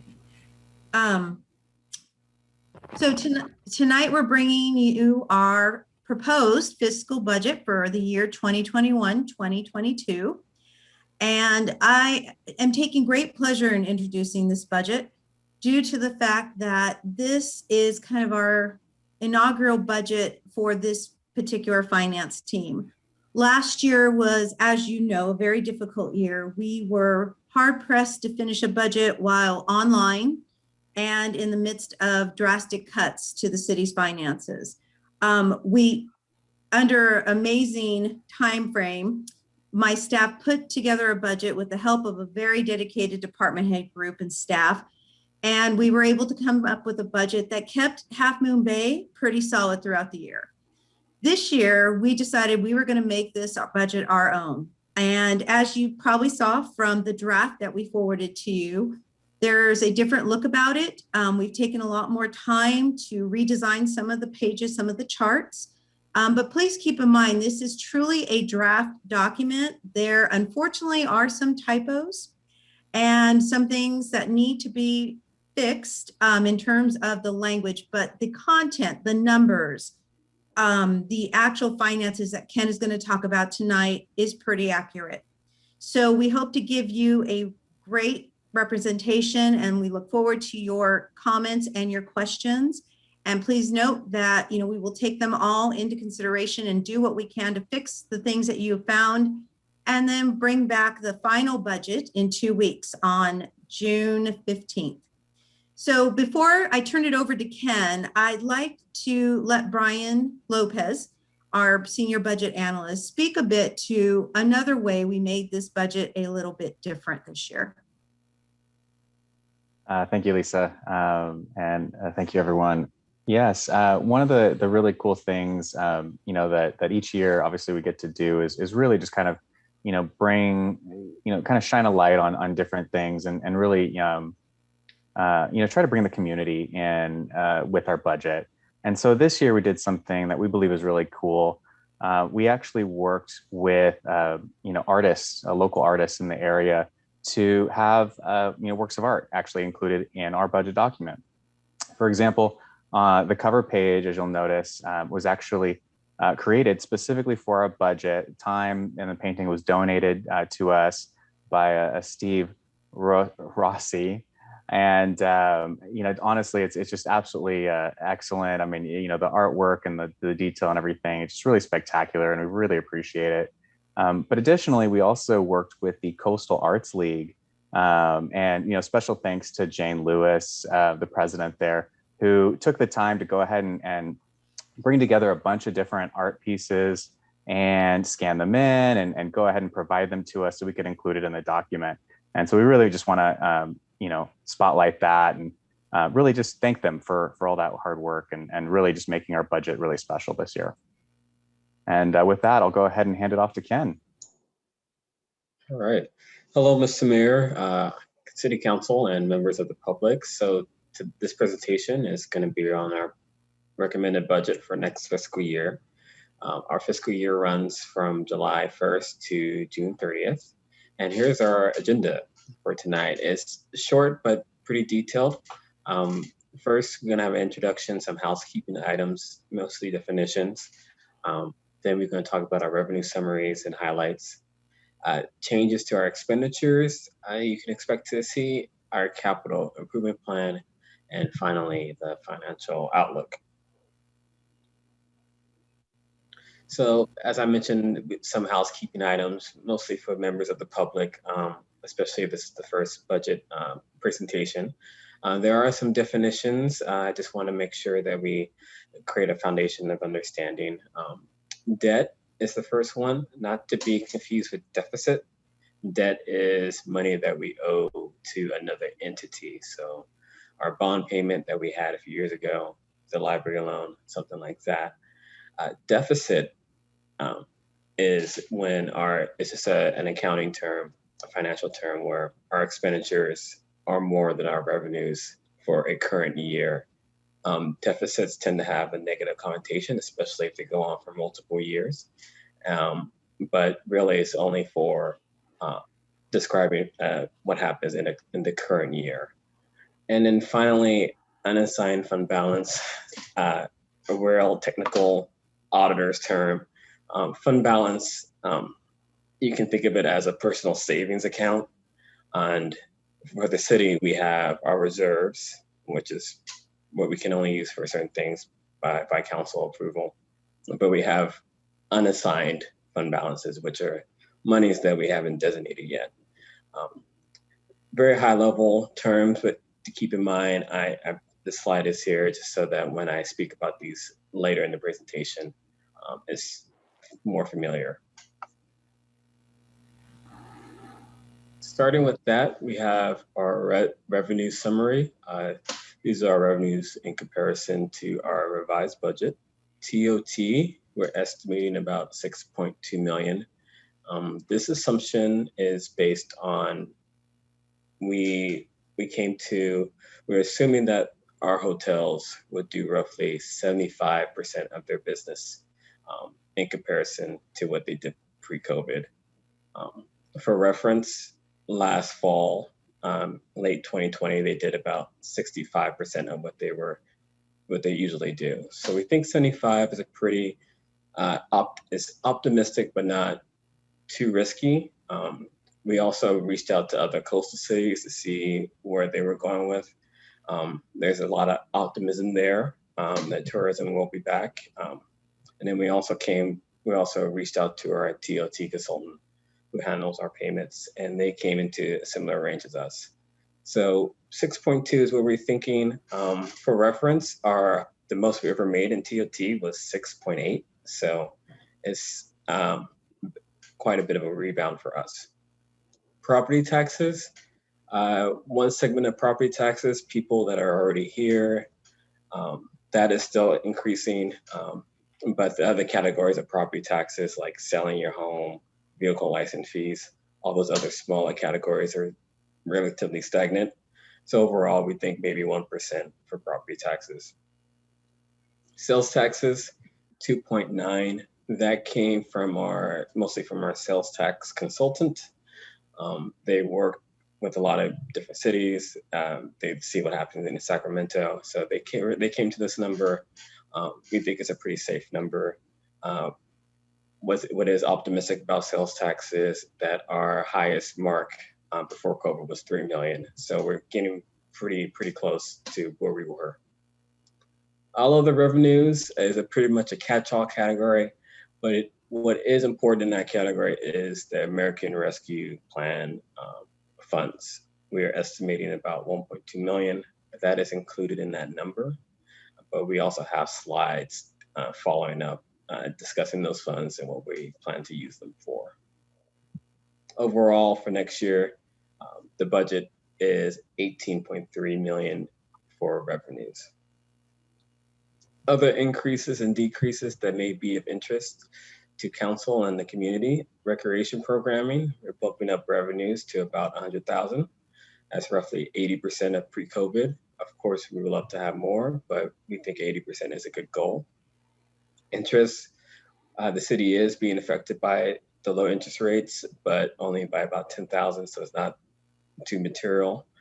And then the last one is ERAF funds. This is mostly for council knowledge. ERAF funds is a complex issue dating back to the 90s about how property taxes fund our schools.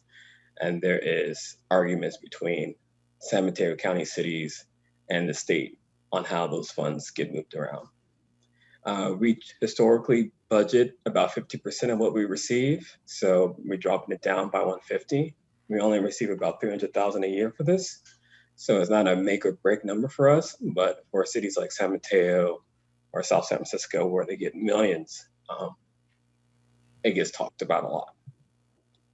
And then finally, the American Rescue Plan funds, we estimate 1.2 million, as I mentioned. And with that, I'll pass it to Ms. Lisa Lopez to discuss more about these funds. Thank you, Ken. So just to refresh everyone's memory, the distribution of American Rescue Plan Act funds, which is ARPA, was actually initiated by the U.S. Treasury, or I'm sorry, was initiated to direct the U.S. Treasury to allocate funds to states and local governments back in May 2021. Local governments such as us that are deemed non-entitlement actually will receive our money through the state. So it adds another layer for us, but I can assure you that your finance team is on top of it, trying to make sure that we understand how to apply for the funds and how to move forward.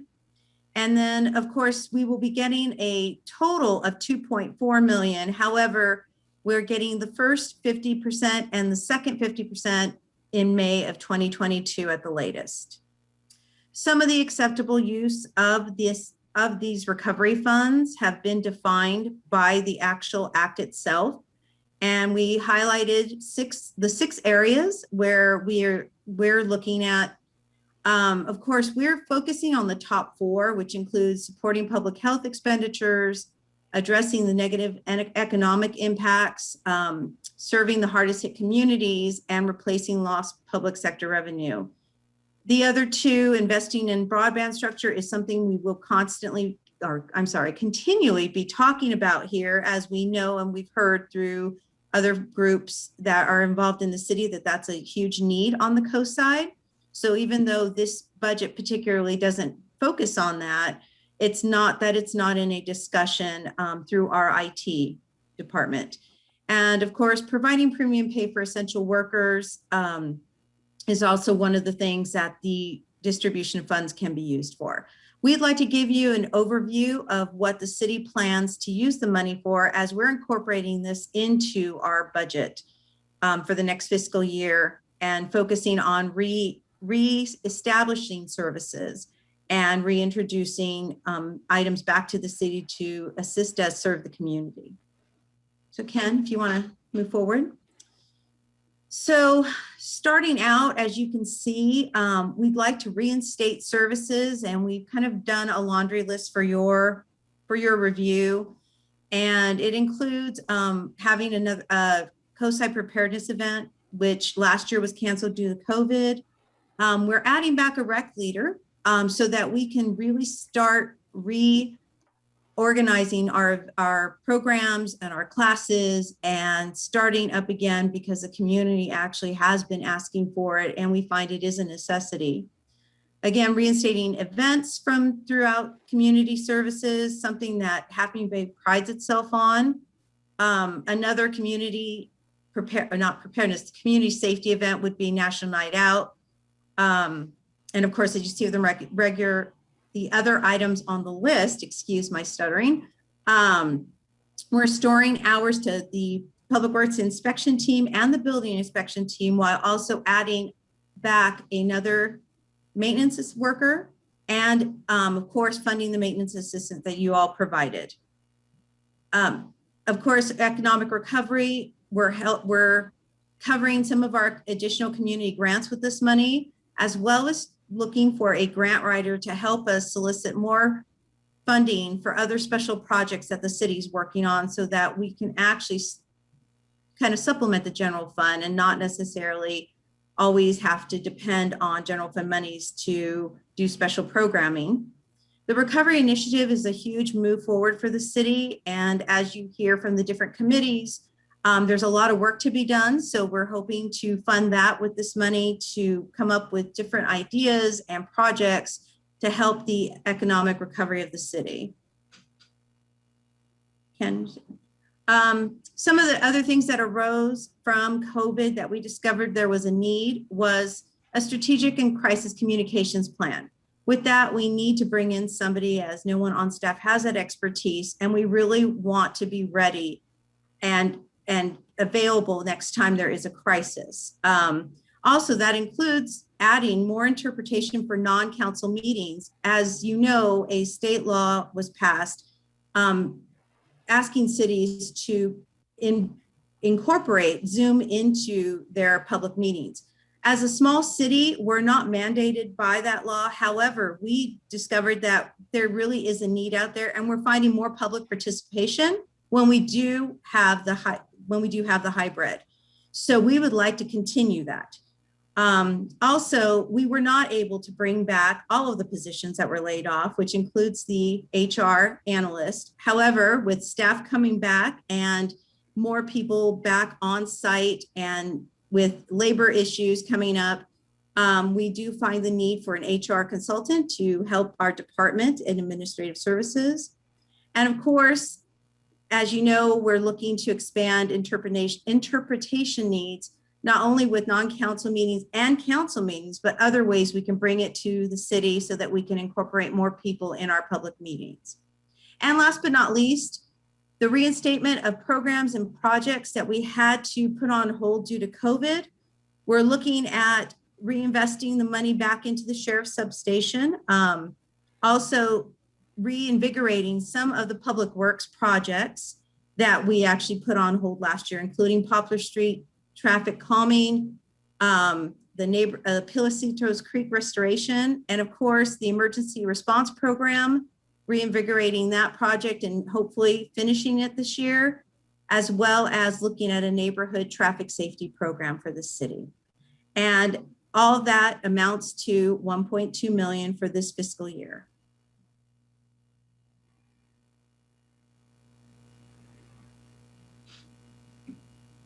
All right, and now going forward with the general fund expenditure summary. These are broken down by category. Most of these categories are going to be on further slides, but here's the summary for your viewing. Salaries and benefits up by about 600,000. Supplies and services about 900,000. Operating transfers and pension up a little bit by about 40,000 each. The big takeaway from this slide, though, is our debt service payment, which is highlighted with an increase of 1.1 million. As council remembers, we deferred our library loan payment this current fiscal year to the next. So we'll be making the equivalent of 2 payments next year. And that accounts for that big increase in debt service. Overall, the general fund expenditures will be about 18.8 million. Going through each change in the categories, with salaries and benefits up by about 600. Some of that is the addition of 2 full-time personnel, an accounting technician, and the recreation leader. Both of these positions we lost during COVID and we want to reinstate them. We also have some part-time staff previously approved, such as the seasonal maintenance worker and the intern. And then lastly, additional personnel costs that happen every year, mostly merit increases. On the supplies and services, up by about 900,000. And I have it broken down by department on the next 2 slides. It is to be noted that a lot of these are being funded with ARP funds, so there is some duplication. Starting with city managers, a lot of the recovery initiative stuff is in here, but also the emergency operations planning consultant, that is a council priority. City clerk, most of the increase is coming from the strategic crisis communications consultant. In public works, they have a bit of a blended increase, and what I mean by that is some of their existing costs are just rising. Utilities, electricity, water, gas, coastal cleanup efforts, that contract is increasing, and also the stormwater compliance that's required. And recreation and community services, that increase to recreation programming, the expense side of things, the supplies that we need to create that programming is here. And then finally, expanded interpretation services for council meetings.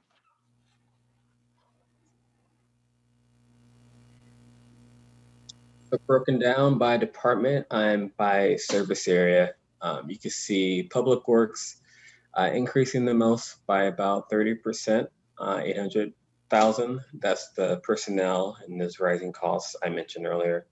City's manager's office doing a lot of the recovery initiative work, and then recreation increasing by increasing our programming.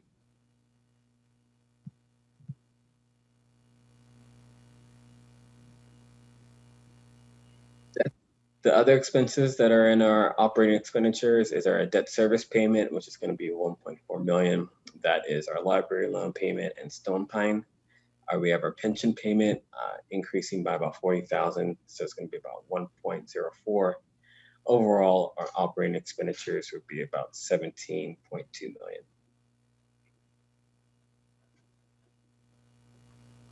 Capital improvement plan.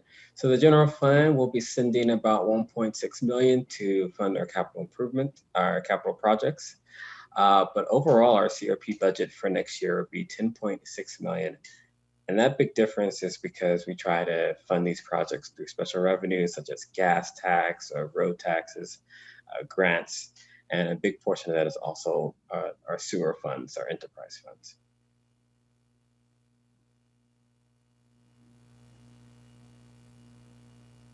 Here's how the math breaks down. We have our revenues and our expenditures. As I mentioned earlier, next year, technically, yes, it is a deficit of 500,000. our expenditures are more than our revenues for next year, but we are using our unassigned fund balances or our savings to mitigate that going next year.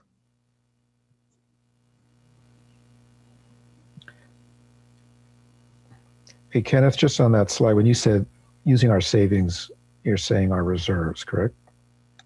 Not our reserves. Not our reserves. Okay. Could you explain the savings? Yes. So our fund balance, in our fund balances, we have two categories: our reserves and our unassigned. Since going into next year, we're going to have about 1.8 million in unassigned monies. That's a big pot of money just sitting there that's not being designated. So going into next year, even though we have a deficit, we look right. Sorry, got it. Okay, right. So we'll still have plenty left over for the unassigned. Got it. Okay, thanks.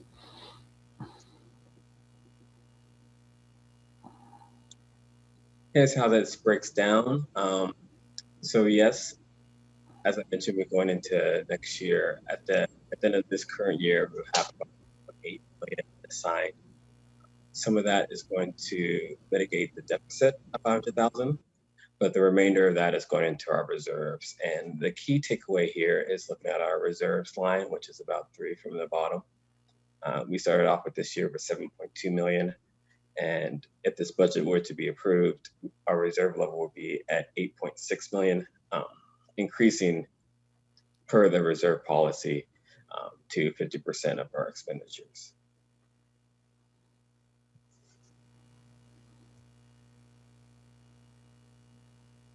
The last section of this presentation is the financial outlook or the forecast. So a forecast is done as a best practices gauge to gauge the future, but I do want to stress heavily that it's not a business plan, especially in governments when there's budgets and mid-years and a lot of adjustments. The forecast in this sense is mostly to spot any significant issues going into the future and to appropriately plan and framework it going ahead. The forecast is built on costs that we already know, our pension costs, and then it's based on various assumptions and historical information. As of right now, there are potential deficits in future years. They're manageable, but there are potential deficits in future years.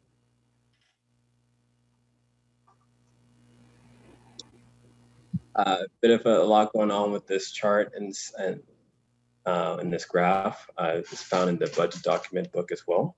And the blue line is our revenues, and the red line is our expenditures. The key takeaway from this slide, again, not being a plan, but to see any troubles ahead. The main takeaway is that in 2023-24, we will no longer be getting our ARP funding, which is 1.2 million, and that is accounting for that dip in the second third year.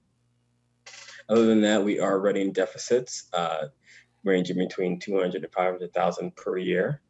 But again, this is going out 5 years, and this is 5 opportunities, 5 budget cycles, 5 mid-year adjustments. But the takeaway is that there's no significant issues present at this time, but we will have to plan accordingly, especially when we no longer receive our ARP funding.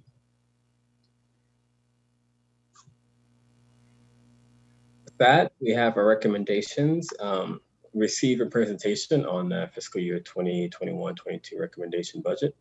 And after accepting public comments and providing additional direction to staff, direct staff to return with the final proposed budget for adoption on June 15th, 2021. And with that, I will take any questions. Councilmember Penrose? Yes, thank you for a very thorough and understandable presentation. Well done. I have one question, and that is, can you explain a little bit more about the role of this crisis consultant?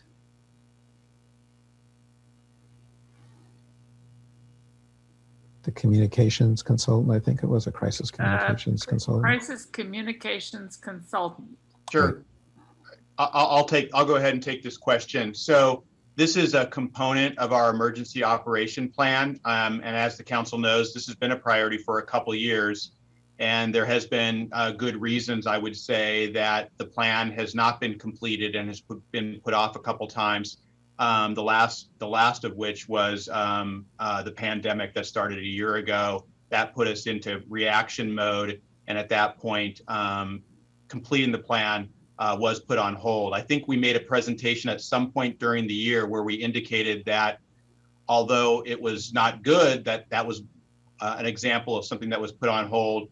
The positive was that we were actually learning a lot from our experience with the pandemic. And so we would be incorporating that learning experience into the final emergency operation plan. Part of the emergency operation plan is a communication plan. It'll be a chapter within the plan. So we have budgeted money both in the city manager's office and also the communication director's office, Jessica Blair. And those two sources will be used to fund the entire plan. As I said, one of the things we learned with COVID was that, well, first of all, this was the kind of emergency that agencies typically don't plan for. There's so much thought that goes into events like fire, flooding, earthquakes, et cetera, that I would say pandemics were something that were not planned for, and emergency response teams simply didn't, probably weren't doing training exercises as much pre-COVID. And so what we learned was that communication is just such a critical part of emergency response, whether it's a pandemic, a fire, or anything. So that element is a component of the overall emergency operation plan that we now feel we're back on track to commit to completing next fiscal year. Thank you. Councilmember Barback. I'll be quick. Did this budget get passed through the finance subcommittee? Yes. Okay, I just want to clarify that. That gives me more confidence in it. The grant writer, the 50,000, what is that, a full-time or a 10? How much? What do you anticipate should be the burden that he or she is going to have? And Lisa, do you want me to take that one? Oh, well, yes, I Go can. ahead, you can go first, then I'll jump in. Yes. Councilmember Warback, it is actually a consultant type of position. So it's not a full-time city employee. And we've discussed this in terms of it being a city-wide grant writer to assist departments when they find opportunities for funding, to assist them in drafting the document. As you know, one person cannot be a subject matter expert for everything in the city. That's what we're for, but we definitely need the expertise of actually putting it into writing, putting it into document form to be able to submit it, and to make the numerous deadlines. I think there's a lot of opportunity out there, and this will actually help us complement our general fund and the projects that we're working on. And Bob, do you want to add something? No, that's absolutely right. I think it's a good idea anytime for a small organization. There's so much money opportunities out there for small. It makes it hard for small organizations to compete. There is definitely an art to drafting a successful application for grant funds. And we have found that many times we don't compete and that our applications don't score very well in some instances. So that's true anytime that having a centralized person who's good at it to work with, as Lisa said, the subject matter experts. They may not be an expert at public works, they may not be an expert at planning, but they do gain skills in actually putting forth successful grants. And then to her point, just to underscore it, so it's a probably a good move anytime, but post-pandemic, we are just seeing these opportunities tenfold. The amount of money that's expected out of the federal government, the state government in the next year, next 2 years, is just an astounding amount of money that's available for local governments to compete for. And so we really feel that if we have this position, it's going to come back in spades. So Consultant, I should say, not a half-time, position. a quarter time. What do you anticipate would be the workload of this person? We haven't really talked about very specifics, but obviously it would be an on-call position. We can't see it as a full-time weekly, because 50,000 probably wouldn't be equivalent to a full-time person writing. However, we do think that it's a good starting point, enough to get a person on board to help us with the numerous things that we can see. And then ultimately, in general, these positions usually are responsible for funding themselves.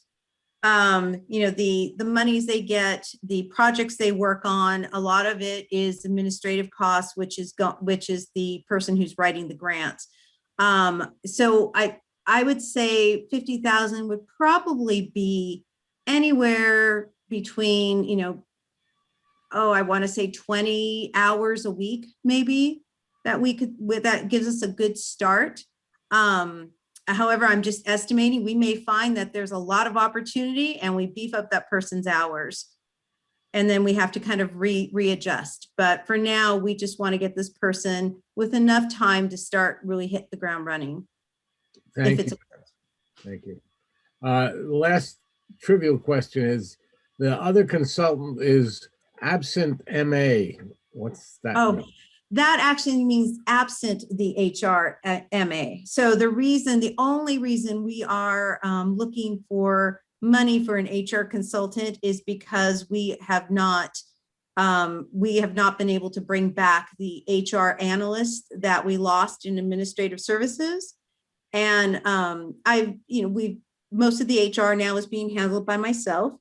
50,000 would not fund a full position, but it does give me enough help with the consultant to kind of help with some of the more formal items, to be able to finish projects on time, review, help with staff issues, those type of things. Councilmember Rarbeck, MA stands for Management Analyst. I think I'm sorry. I thought I said that. I thought it was a Master's of Arts. Okay. No, I am so sorry. I thought I said that when I started talking. I apologize. It's one of the positions that was laid off last year when we were, stressed economically. Okay, I understand that. Thank you.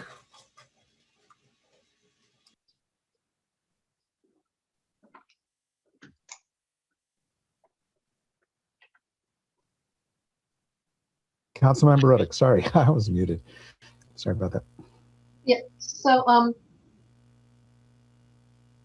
my understanding is right now, Townsend Public Affairs is doing grant writing, not just lobbying, but also grant writing. Is this in lieu of paying Townsend to write grants, or in addition to it?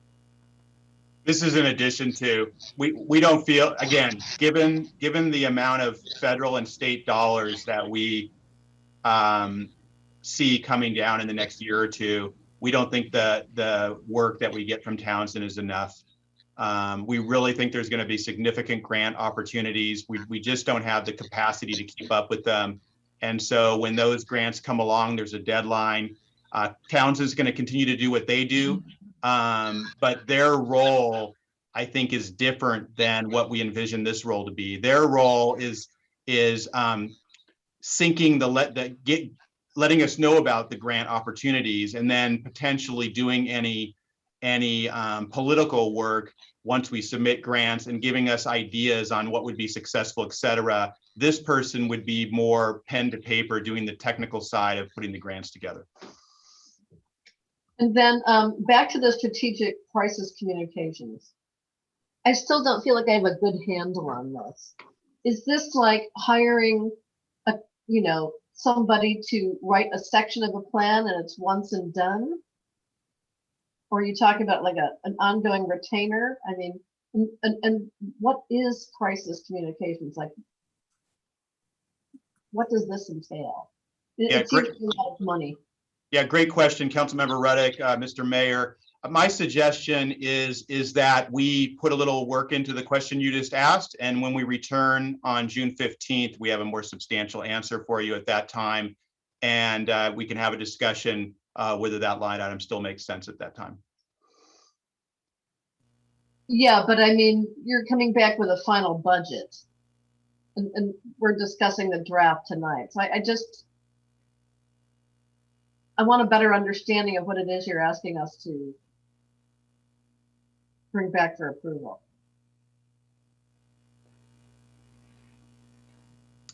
Okay, I think I'm going to need to discuss, have time to discuss that with Matthew.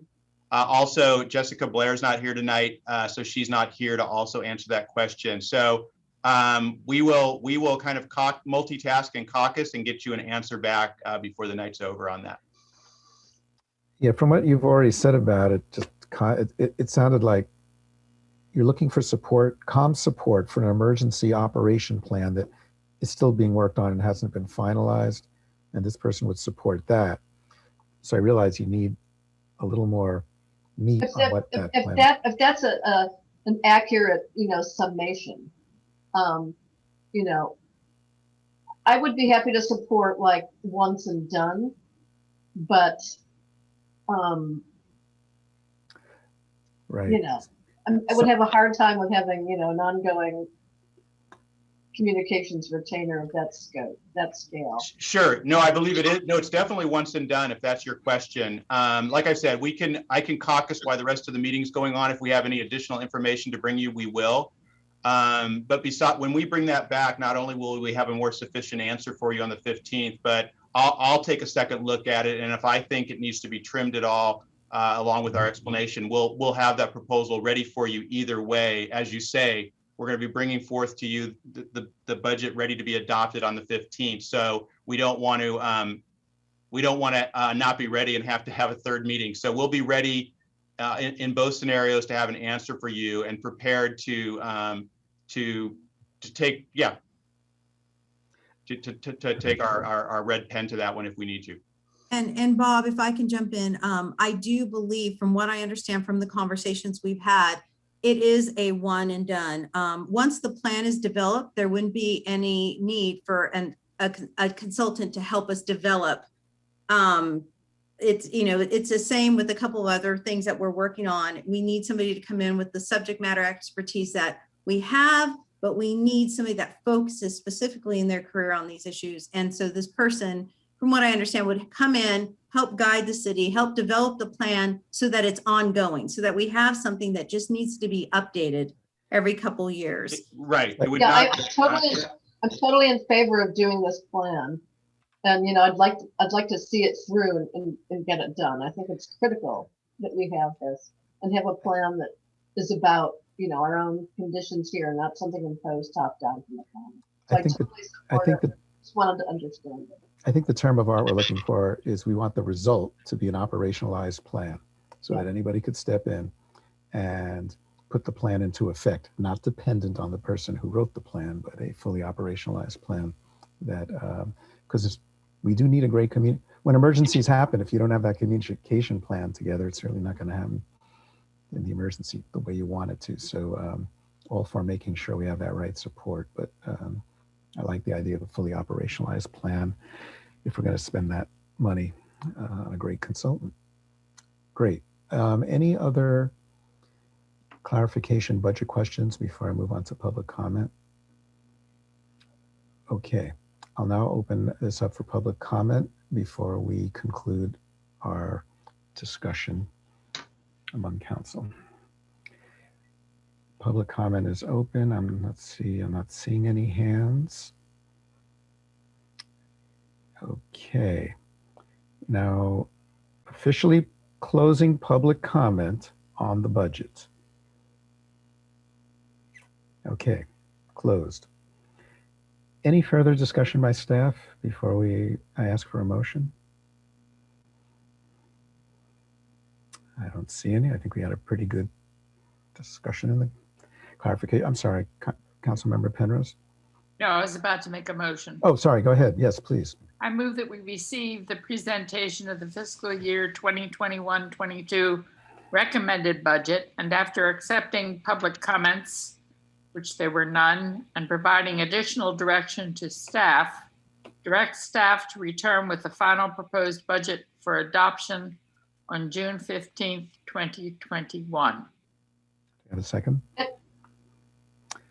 Can we get a roll call vote, please? And before you do that, Mr. Mayor, Sorry. just to clarify, at the risk of being stating it a third time, part of that direction will be to refine our information on the crisis communication plan consultant. Thank you for adding that. Yes, that's our understanding of the direction. Great.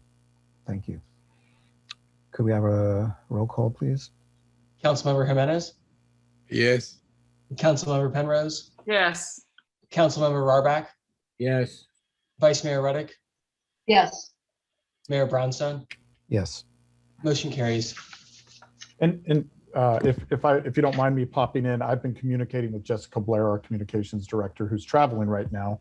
So I think I can actually comprehensively respond to that question. So as was mentioned, there's money in the city manager's budget because we oversee emergency response, public safety, and have the responsibility of creating the emergency operations plan, which with some of the funding, we will bring in a consultant with expertise on a more broad scale to help us finalize that document. A portion of that document, but also it extends beyond that document, is the crisis communications plan.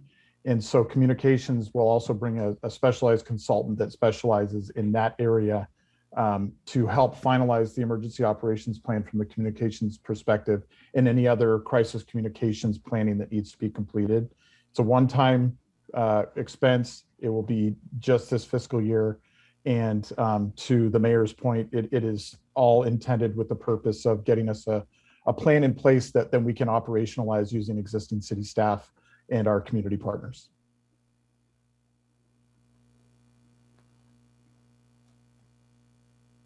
Okay, thank you, Matthew. Good to get some letters from the edge here on this council meeting. Great. We will now move on to item 3D. We're going to move that up. Item 3D is in David, and that's the agreement with the County of San Mateo for animal control services. And I believe we have a representative from County Animal Control Services. Mr. Mayor, yes. I am here to help present this item, as well as Corey Stalker, who is our analyst in public safety and oversees this contract with the county. We're also joined by Lori Morton Fizel, who is the animal control officer. She's the manager of animal control and animal licensing services in the health system for San Mateo County, and is here just to answer questions today. I'm going to share my screen, and then Corey Stalker will be making the presentation to you. Can everybody see that? Yes, all right. Corey, take it away. All right, perfect. Thank you, Matthew. Good evening, Honorable Mayor, Council, and community. I'm here to talk about our Animal Control Services contract. Next slide, please. Just some quick background. So since 1952, San Mateo County has contracted with the Peninsula Humane Society for animal control and sheltering services. All cities then in return contract with the county to get those services, and Half Moon Bay has been contracting with the county since its incorporation in 1959. As a city, we're responsible for providing this service. In July of 2014, San Mateo County and the cities, including Half Moon Bay, collaborated to negotiate a new contract that included several new elements, such as performance audits, new allocations for licensing revenue, and many other key elements. And this is our current contract, and it's set to expire June 30th of 2021. Next slide, please. Oh, I'm sorry, if you can go back one slide, Matthew. I got ahead of myself. So in January 2021, after a request for proposal process, the Peninsula Humane Society was selected in concept to carry on with the animal control and sheltering services. Afterward, San Mateo County City Managers Association, which Half Moon Bay is involved with and a part of, established a standing committee to do an in-depth review of the contracts, audits, and other provisions of the contract and services. To negotiate the best contract for all cities, negotiations began at the end of March and were completed quickly at the early of April 2021. Next slide, please. So this new agreement term covers July 1st, 2021 to June 30th, 2025. The total fee will be $32,548,989.91. One nice part is Half Moon Bay's portion for fiscal year 2021-2022 will be $120,605, so just about 2%. The county negotiation team was able to reduce the proposed budget from Peninsula Humane Society and increase the services provided. One structural change is invoicing being based on the city's actual expenditure versus the city's percentage of the budget. Next slide, please. So many services are provided by the Peninsula Humane Society. Some are animal rescue, capture, and removal, investigating animal bites and attacks, enforcing leash laws and local ordinances, responding to calls for animals in traffic, lost pet support, injury or sick domestic animals and wildlife. They provide general veterinarian care, such as receiving of stray animals, sheltering, redemption of animals, treatment that includes vaccination, flea treatment, spay, neuter treatment. And they provide in-person customer service as well. And they're open from 11 to 7 days a week. And they enable residents to obtain animal licenses and, like we said, look for lost pets. Next slide, please. So the recommendation is to adopt the resolution authorizing the city manager to execute an agreement with the County of San Mateo for continued provision of animal control services for a 5-year term beginning July 1st, 2021. And the County Board of Supervisors will consider the overall contract with the cities on June 15th of 2021. Next slide, please. And if there are any questions, Matthew, myself, and Lori from the county are here.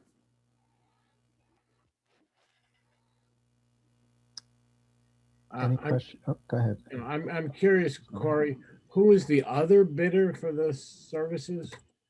That was, I have the name right. I'm so sorry. I have the name here and I just can't. I think it was Pets in Need. Compassion Pets in Need. Pet Partners in Animal Care and Compassion Pets in Need. Okay, thank you.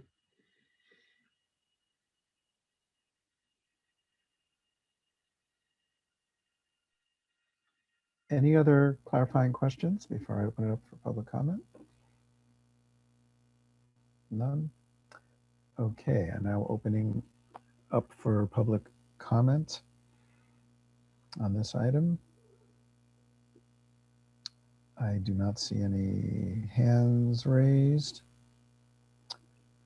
I am now officially closing public comment on this item.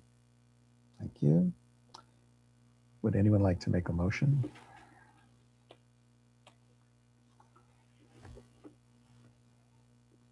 Could staff put up the recommended direction on the screen potentially? Or I could simply say I move staff recommendation on the contract for animal services. I'll second. Roll call vote, please. Councilmember Jimenez, Yes. Councilmember Penrose, Councilmember Penrose, Yes. Councilmember Rohrbach, Yes. Vice Mayor Ruddick, Yes. Mayor Brownstone. Yes. Motion carries. Okay, thank you, everybody. We're moving on now to item 3B, B as in boy. And this is the agreement for law enforcement services with the San Mateo County Sheriff's Office, specifically Amendment 13. And I believe we'll start with a staff report. Thank you, Mr. Mayor, members of the council, and members of the community. I'll be taking this report tonight. I'm going to share my screen. Can everyone see the first PowerPoint slide? Yes? Okay, great. So before I get into the contract, I just wanted to give a little bit of an update on the work that staff has been doing related to public safety and direction that the council did give us about a year ago. This is related to the conversation and the public input we had earlier today. So I'm going to show a couple slides. If anything strikes the council that on what I'm about to show, where you want to provide staff different new direction based on the vote that was taken earlier in the evening, the fact that we're going to be bringing back the proposal from Councilmember Rarbeck and Councilmember Jimenez at the next meeting, we can certainly have a discussion about that. But I thought it was important to give some context as we recommend approval of another year of the sheriff's contract, that we go over a little bit of the work that we're doing and what we see coming forward in the next couple months. Did that switch slides? Second slide, yep. So this is kind of a recap of the work that's been done, mostly I would say in probably the last 6 to 8 months. As the council is aware, well, going back a full year, the direction was to hold a community meeting on public safety. And it was this idea of having a large community meeting that led to these focus groups.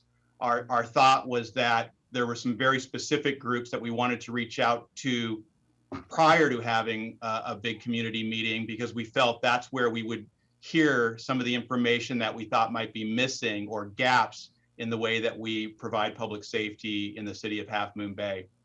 So you can see in the first 2 bullet points, and we've shared this before, there were 7 different groups that were selected to have focus group meetings.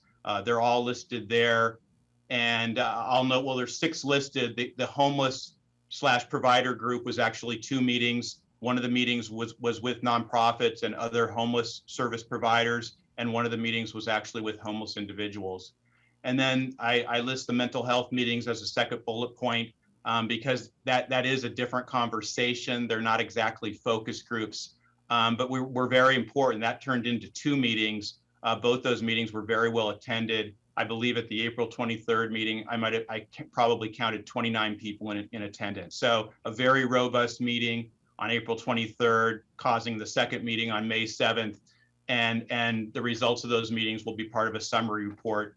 You see that as the 3rd bullet point. So that work's being done now. The Deputy City Manager is working to summarize the results of all those focus group meetings. And the idea was to bring that back to the Public Safety Subcommittee. And then you see the final bullet point, this idea of a community meeting. It was mentioned previously in this meeting. It's been mentioned before, and this is where we were leading. I put in parentheses there that it would be our desire to have this meeting in person. I think one of the reasons we did not go at light speed initially, and one of the reasons we decided to do the focus groups first, besides what I mentioned about trying to really single out those groups and hear from them directly, was the challenge of having a productive community meeting on Zoom. And so we were ready to do that, but now in the world we are now, with potentially everything opening up on June 15th, I'm certainly asking the question whether it would be more productive to have that meeting in person at say the Ted Adcock Center or the library. We also believe that meeting should be facilitated. Our experience and given the conversations that we've been having and some of the information we're getting we got from the focus groups, it would be much more productive to bring in an outsider to assist with this meeting. We have not put an agenda together. I don't have more details about how it would go. That is something that we would work on. I think it's very important that we do have a very clear objective to the meeting, a clear agenda, and that we work with an outside facilitator to come in and really assist us in taking comments and taking those comments and putting them into a way that it's productive for the community, productive for staff, and productive for the council. And then the next subsection here. Is this an appropriate time to interrupt, or should I? Sure, please. Like I said, I wanted to do this update leading in to the sheriff's contract. I did draft these slides prior to the discussion earlier, so I felt that there probably would be some input here before I got to the sheriff's contract. So absolutely. My 2 cents is that most facilitated meetings are not productive, that most facilitators are not really familiar with the subject matter that they're facilitating, and it's expensive and often a waste of money. I have absolutely no objection to community meeting. I think that that's a good idea, but I wouldn't spend the time, money, and staff time in getting a facilitator. That's where I'm coming from. Okay, thank you, Councilmember Rarbeck. And if other council members want to weigh in now, that's fine. If I can complete this slide, I have one more slide before I get to the contract.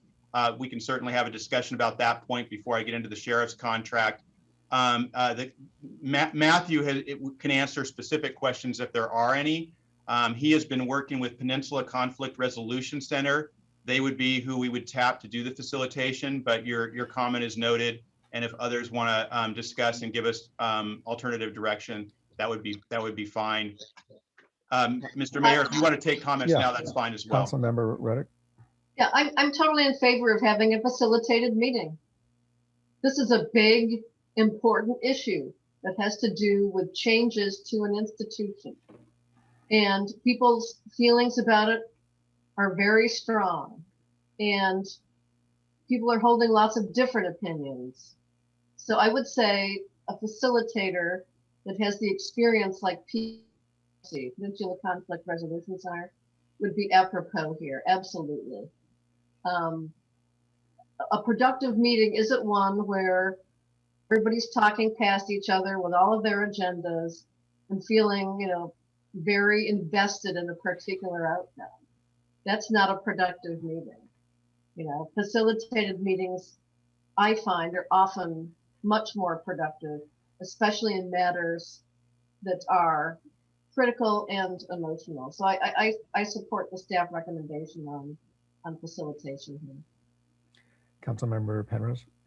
Yes, I would agree with Councilmember Ruddock, but I also believe that there have been facilitating meetings that we've had in the past where a great deal of the time allocated to the meeting is given over to a facilitator to explain first an agenda ahead of time and then putting together the conclusions.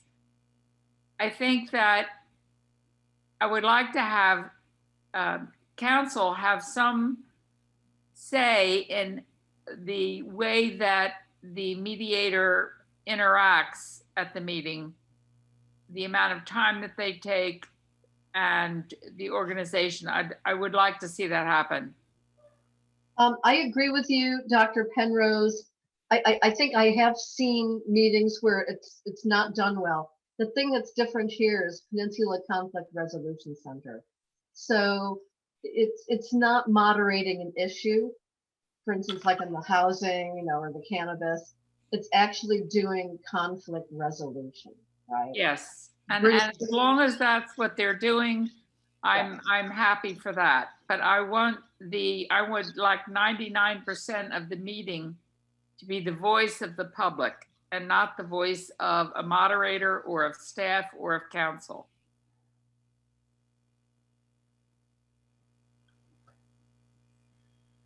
Councilmember Jimenez. I agree with Vice Mayor Reddick and Councilmember Penrose. I think we need to facilitate these meetings to be able to address, the voice of our community, and especially when we're gonna do this in an equitable way, that we need to have a representation, of every member of our community in these meetings. So I do agree on that. We need to have good facilitators.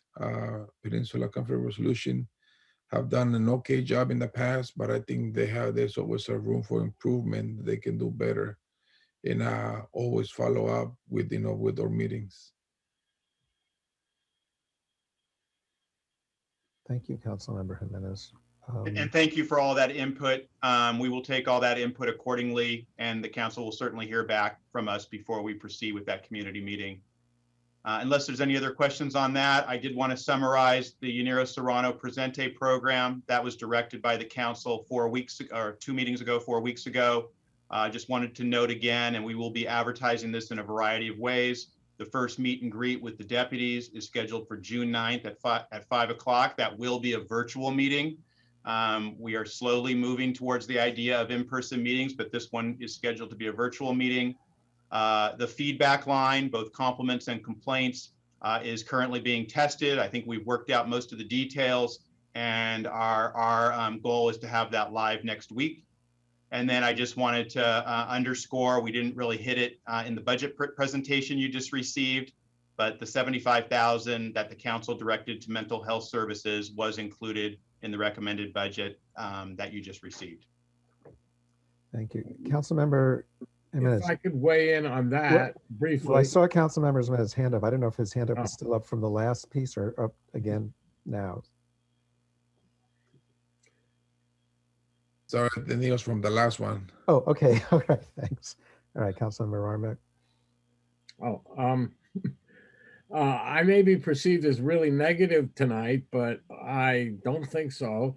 And most importantly, I think the Yaniro Serrano Presente program is wonderful, and I really want to congratulate staff for beginning to implement it. I think it's really a positive first step. So I want to thank you for that.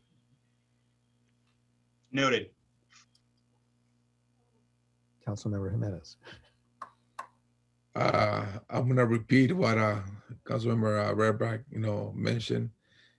Staff did a great job on presenting, the Yaniro Serrano Presente program, and with that, brings a lot of hope to our community, and they're looking forward to participating and learning more about our program. Thank you. And we will work on the agenda on that meeting as well. It's our first, and we plan on have three more initially, as I presented at the meeting 4 weeks ago. I do plan to reach out to Tony directly. I had a short conversation with him. I definitely want his input on just how we go about that meeting. We want it fairly free flow. It's a meet and greet. But I want to make sure we, do our best to get that meeting right, get the word out, so that people that want to be there, want to meet their deputies are there, and it's a comfortable space virtually to do that. Great. And then one more slide before I dive into the proposed sheriff contract that's before you today. And this is what we have scheduled upcoming. And this is where, again, based on the direction earlier in the meeting, maybe the council has some direction or adjustments they'd like to see on this. So we have tentatively scheduled a public safety subcommittee meeting for June 23rd, and it is our intention to have that meeting in person. As I mentioned, we're slowly talking about going back to in-person meetings. And this is one we felt was a good one to start with for the reasons mentioned. We purposefully scheduled it after June 15th. It's my understanding that legally we're allowed to have in-person meetings right now if we follow certain protocols. But after June 15th, I think it's clear that we certainly can have these types of meetings. We'll continue to do social distancing, et cetera. So we're thinking that would be in the library. The 5 bullet points that I list there are potentially what would be on the agenda for that subcommittee. So we've talked about all of these things really. The community survey has come up, and the purpose of this was to do just that. The idea was to go out to a broad section of the community and ask them questions about how they felt about public safety, other questions that would generally get a sense of how they feel about the service that the city is providing, and other questions related to that. Our thought was that this would be a random telephone survey so that we would get the best results, the most statistically relevant results from the community. So that's a bullet point to be discussed. That would be also something that we would not be able to do as staff. We would have to have a firm come in and do that type of survey for us.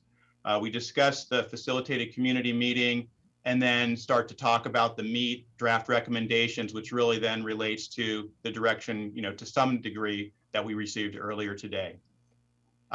Facilitated community meeting we just discussed. We're looking at late July. Again, in person, maybe, maybe not. We'll think about that. We have room for a second public safety subcommittee, and then we were going to return to council either August 17th or September 7th. So again, these slides I wanted to prepare as I went into the sheriff's contract tonight. But as indicated earlier, we will also have an agenda item at the next meeting to go over the proposal that Councilmember Rarbeck and Jimenez has submitted.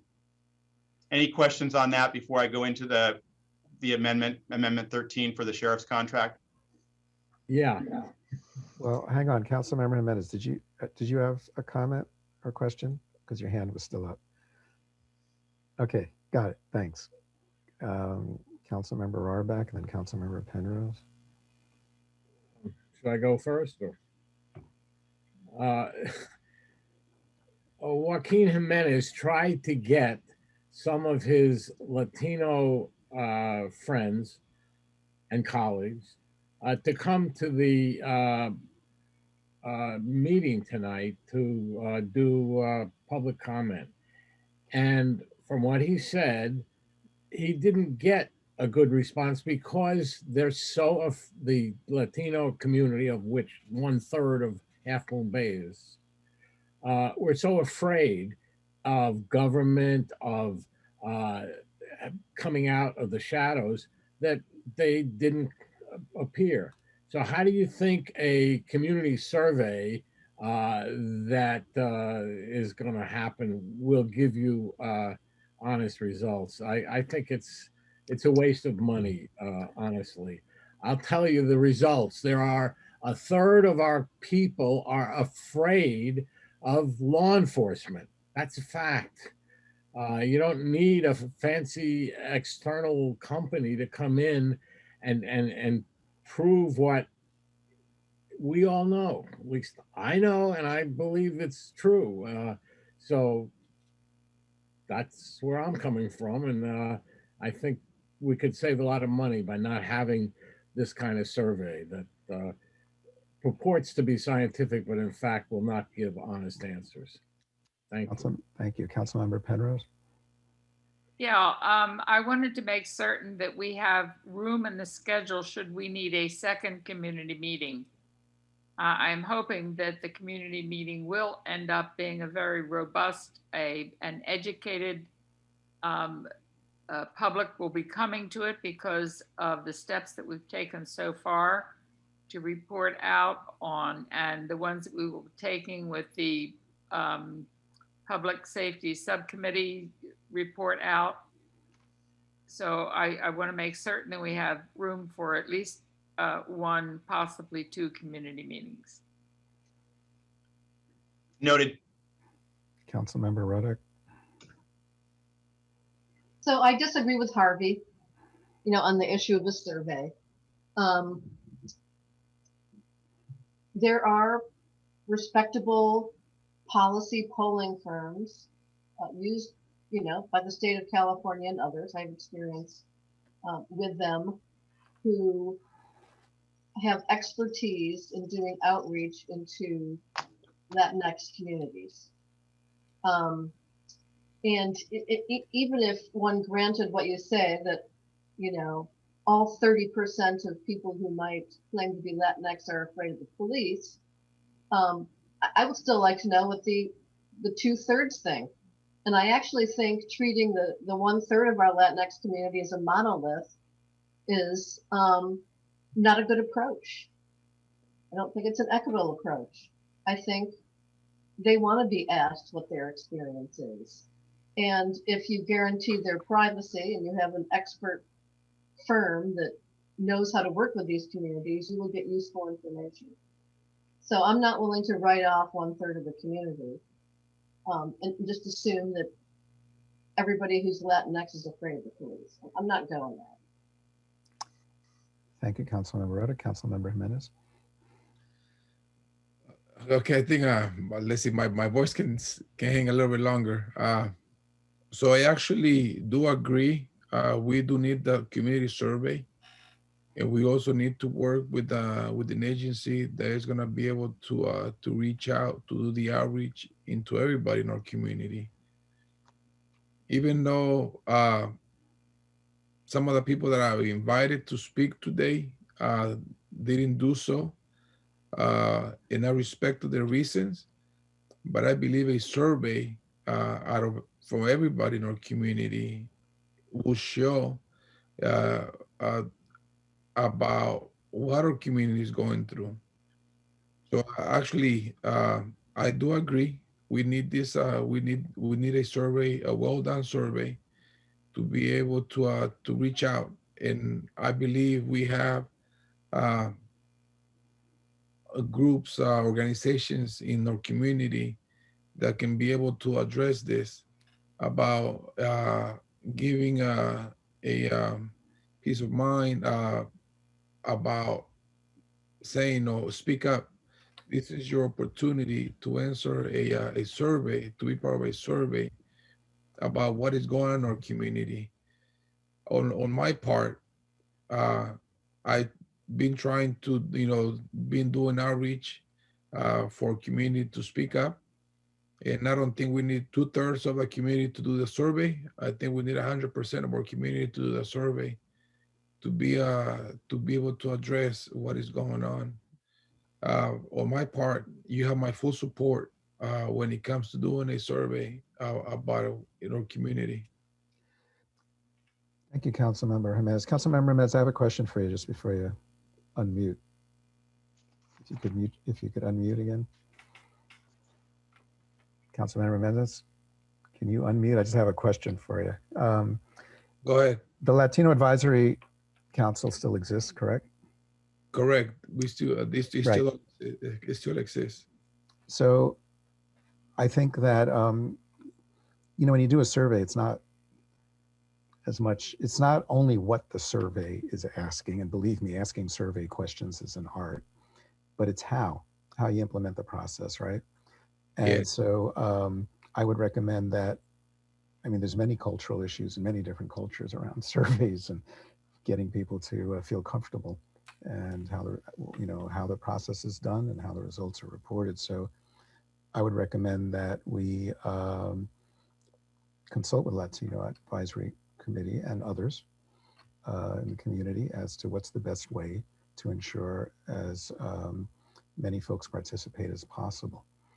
And then we set, if we do it well, we set a great precedent for reducing some of that fear that there are some processes in place that people can feel more confident about. So exactly, that is exactly the point. Right. We want to make sure that the community feels comfortable to start even with a simple survey, a cultural appropriate survey, like I said, to address this, in all the members of our community. So it's giving us an opportunity, to help them, come out and say, this is what I see, this is what we're going through, this is what I like about our sheriff's department.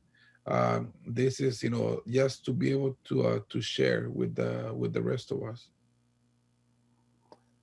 Thank you. Okay. Mr. Mayor, there's one more raised hand, Councilmember Yeah. Penrose. Oh, sorry, Mr. O'Leary. That's all right. Sorry, I just wanted to clarify, when we're talking about a survey, I was under the impression we were talking about a phone survey which would be made to a certain percentage of the population, not 100% of the population.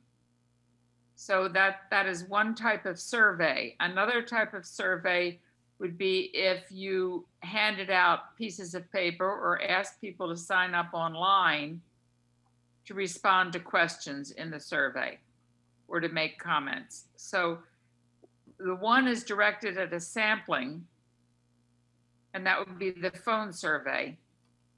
And the other is not. It's open to 100% of the population. Correct, Councilmember Penrose and Mr. Mayor, and I see Councilmember Ruddick has her hand raised as well. My recommendation would be a random phone survey to the two alternatives you just suggested. That is the only way to get statistically relevant information that is representative of the entire community. If we were to do a survey, as the other alternative online, it will have biases based on who chooses to do it. So you cannot guarantee when you have the results that those results are representative of the community at large.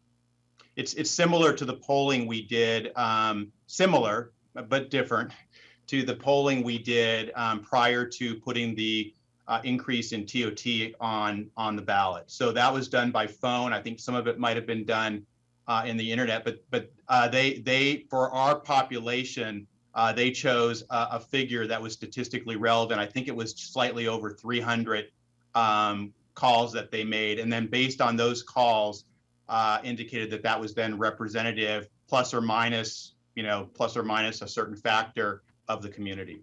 So that's the difference, and you did bring up both alternatives. How about Councilmember Ruddick had her hand up, and then I'll go back to Councilmember. I'm not, I'm hoping you're not going to rely on the TOT firm to do this survey. No.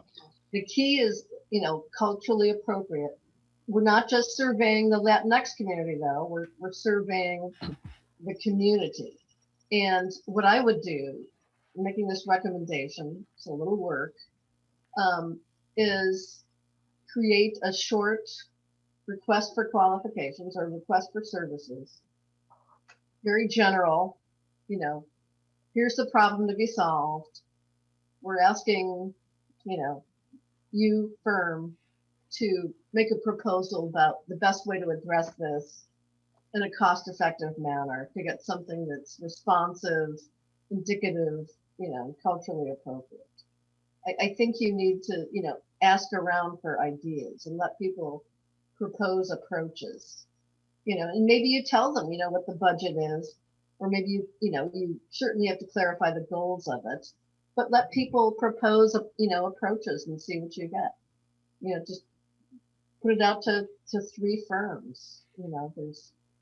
There's some, very reputable policy polling firms who work with, communities of color in California. They could just ensure that because they tend to be publicly oriented, that they would, be willing to share ideas. So. Thank you, Councilmember Ruddick. And we did not have a firm in mind, just to be crystal clear, have no firm in mind. And the best approach would be to put an RFP out and select the right firm that's right for this particular job. I was simply using the example of the differences in surveys, and one that's random and statistically relevant to a certain degree versus, one that we would do where people choose to respond, and the difference between the two. But yes, we would do it that way. So, my employer, state agency, wanted to know about how, people of color are using beaches. How are they visiting the coast and things like that.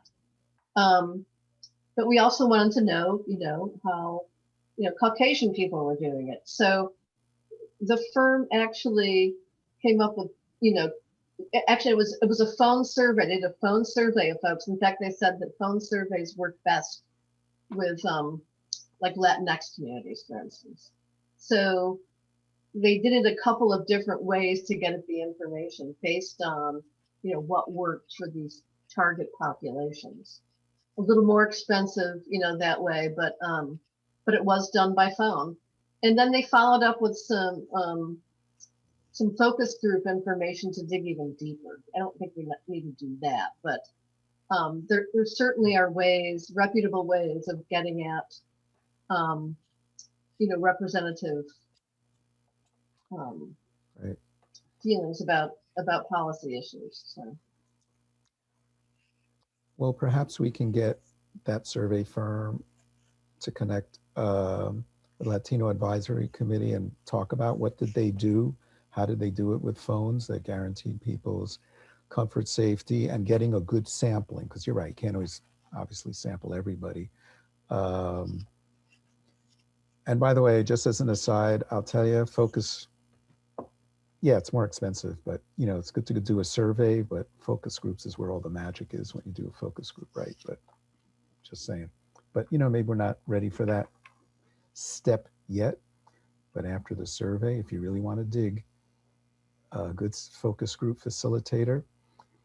And yes, Councilmember Rarbach, there are great facilitators out there who do this Don't kind of slam work. facilitators. A lot of them live on the coastline. The ones who really know how to probe and get people to explain and not just take a first answer and, help folks get examples, they're worth their weight in gold, and they could be far and few between, but when you get one, it's a whole different experience. But anyway, does that sound, yeah, Councilmember Jimenez.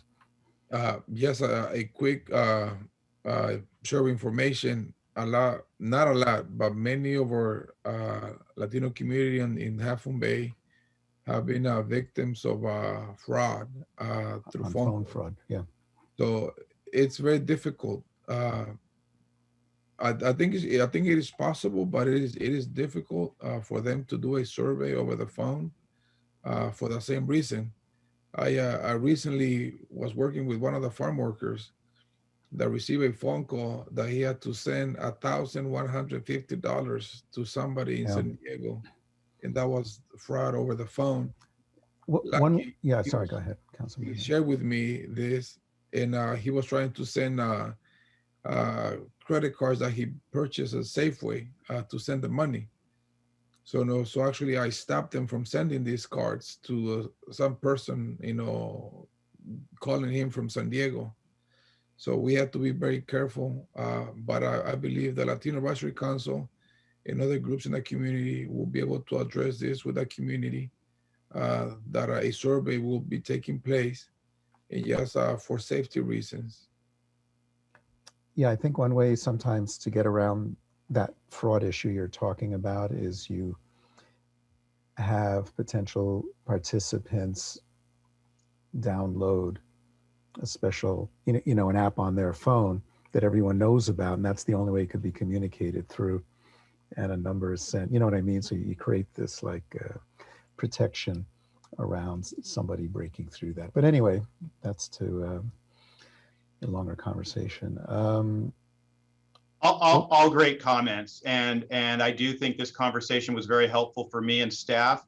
And as I go into the actual item of the sheriff's contract, the question is, well, how did that conversation we just had for 15 minutes relate? Well, it of course relates. We are talking about the third year of a 3-year contract that we're currently in, and much of the conversation that we're having, the reason we're doing this work, the reason that Councilmember Rarbach and Councilmember Jimenez submitted their proposal is to look at ideas that we would then potentially incorporate into a new sheriff's contract at some point in the future. So it all is very helpful, and it all very much relates to this item before you now. So unless there's any other questions or points, I'll go through the essential terms of the amendment number 13 to the sheriff's contract.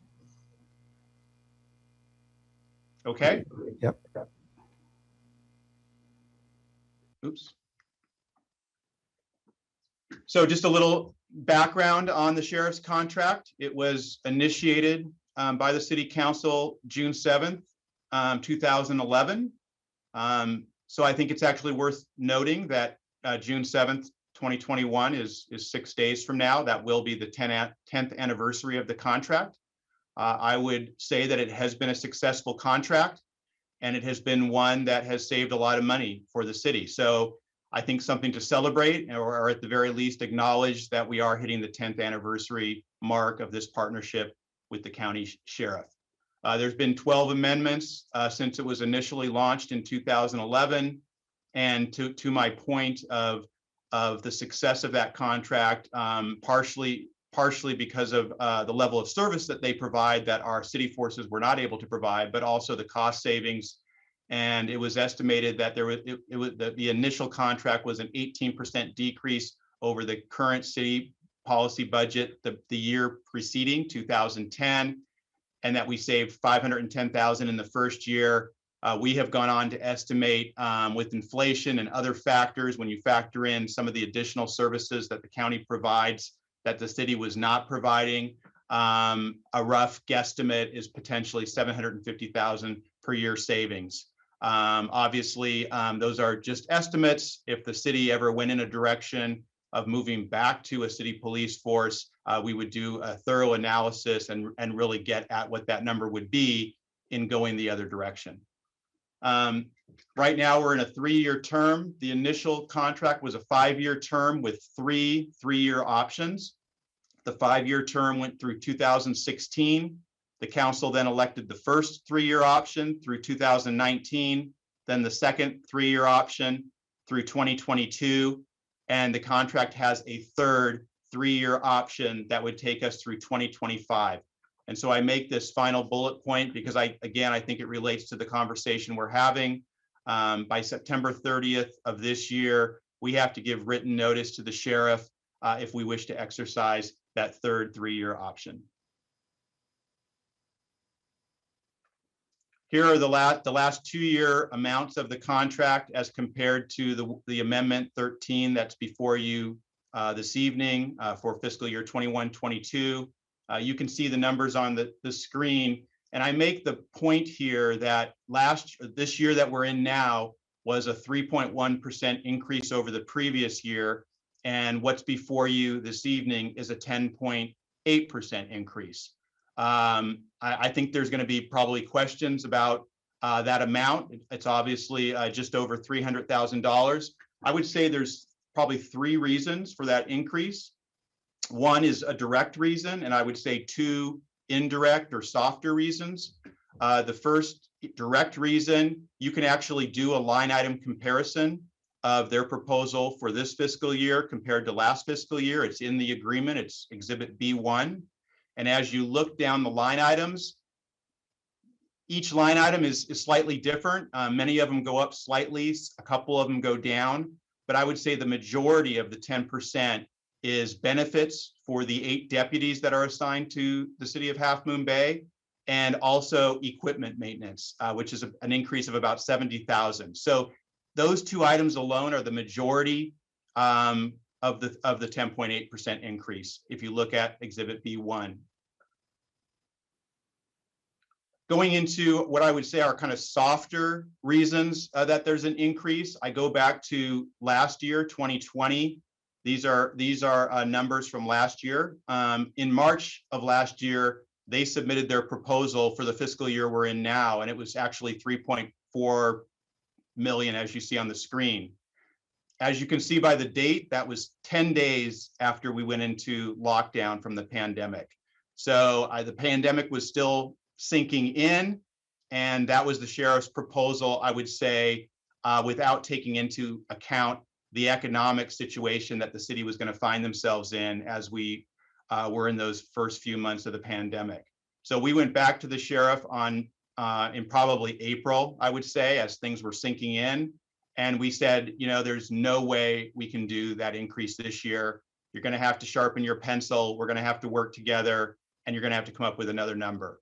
That number was delivered to us on May 5th, the 3 million that we're actually in contract for. And as you can see, that was a 12% decrease over what they initially proposed. And it was a little bit of everything as indicated there in terms of how they were able to make cuts and come up with the proposal they did. So I make this point just to share that given the circumstances last year, they did give us a deal. And so I think in a soft way, there's probably a little makeup this year compared to the deal that the kind of the lost leader that they took last year. And then the third reason I would mention is this notion of the service gap that we've now talked about for 3 years. Hopefully this is the last year we actually talk about it because we have made it up with this new proposal. So right after I became the city manager, probably early 2019, January 2019, I had my initial meeting with the sheriff, and they presented, Matthew was at the meeting with me, a presentation. They had done a thorough analysis of the service gap, is what I call it. I think they had a different name. And this phenomenon was based on deputies, sergeants, investigators who are assigned to the coast, who are called in to serve the city, compared to city personnel who's called in to serve the coast.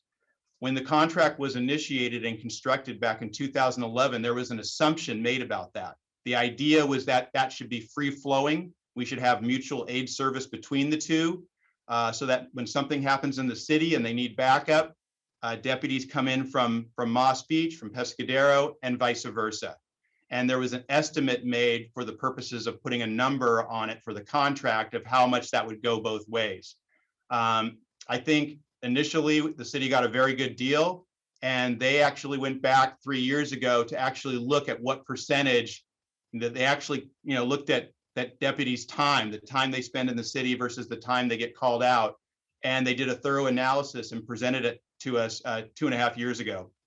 They estimated that the city was getting a benefit to the tune of around $659,000 annually. And their request of us was to make that up over time if we could. And they realized, I think, that we were not going to be able to increase the contract by $659,000 all at once. And we studied their analysis. They provided us detail, they provided us hours, and they provided us how they came up with that calculation. After studying it, Matthew studied it. We also had an analyst look it over. We essentially agreed that that looked to be happening and that the city was getting a very good deal. So our commitment to the sheriff at that time, and I've included this in each staff report that the council has seen since then, is that we would make up that gap over a 3-year period. So we're now starting the 3rd year of that period, and there's actually a recital in the contract that indicates kind of the stepped approach we took to making up that gap. So I think that's another soft reason. We're looking at a 10% increase this year, but based on the numbers we saw 3 years ago, we will have made up the gap at the end of next fiscal year. So I think that's good news. And it's important that we, obviously are paying our fair share of the contract, yet we still get what I think is a very good deal. This next slide I wanted to share because it affects the budget that we just shared with the council. There's what's known as a balancing account in the contract, whereby each year, if the costs that we actually incur are less than what was budgeted at the time that the contract was approved by your council, that money goes into a balancing account. That's city money, but historically it's been held by the county for our use when we want it. I think in the past, it potentially has been used for one-time expenses having to do with public safety. But last year, given the dire circumstances the city was in with our budget challenges, we requested 1.1 million of that balancing account be transferred back into city funds. Again, it's city money and it's used at city discretion. And last year we needed it just to balance the budget because of the challenges we had due to the pandemic. Likewise, the budget that was just shared with you assumes that we will be asking for 390,000 this fiscal year. So I just wanted to share that as part of the budget you just saw. And it's a key construct to the way the agreement was constructed 11 years ago. Any questions on the balancing account? So when we so we're requesting this 390,000, that comes to us and then the account is basically zero at that point? The balancing account is in a zero state? Councilmember Reddick and Mayor Brownstone, according to their numbers today, it would almost be zeroed out. I think what we're going to see is when they complete their audit for the end of this fiscal year, based on experience from previous years, that it seems to be a positive number every year. I think we'll see at the end of this year that they'll deposit more money into that account. Thank you. And with that, I will take any questions. And when you're ready, I have the recommendation to put on the screen.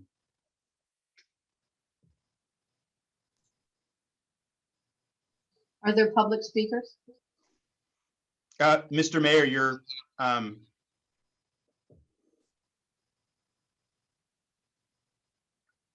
muted, Mr. Mayor. Robert, you're There we go. muted. Sorry, we still haven't had opportunity for public And of comment. course, any public comment, sure.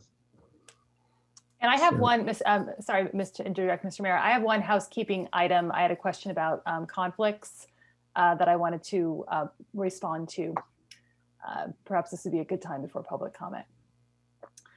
So just wanted to note for the record, I did receive correspondence from the public suggesting that council members Rarbach and Jimenez should recuse themselves. given their advocacy for changes in the sheriff's contract.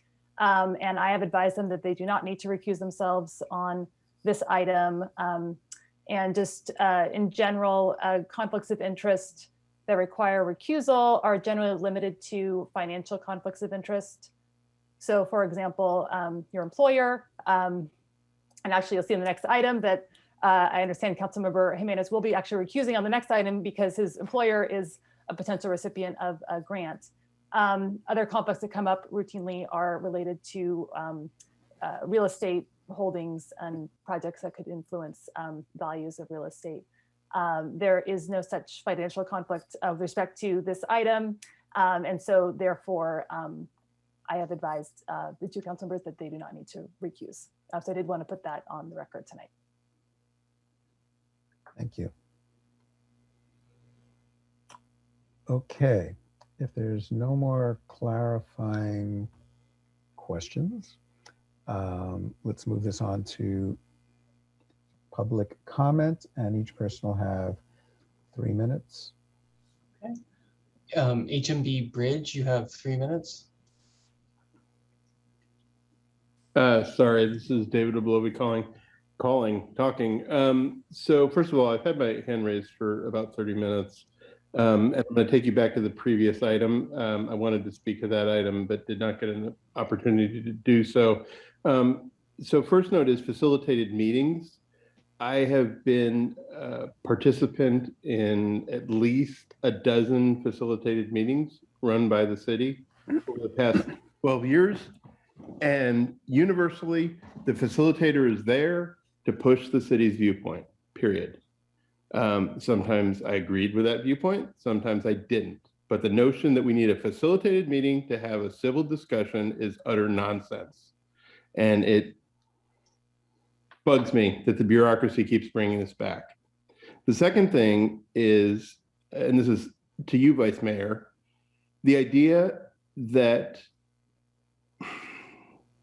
you need to hear from the 2/3 of white people to make something valid is absolutely reprehensible. And I think if you go back and watch your comment and see what you said, despite our personal antipathy, you will see why that was an unfortunate comment and utterly disrespectful of the circumstances that we face today.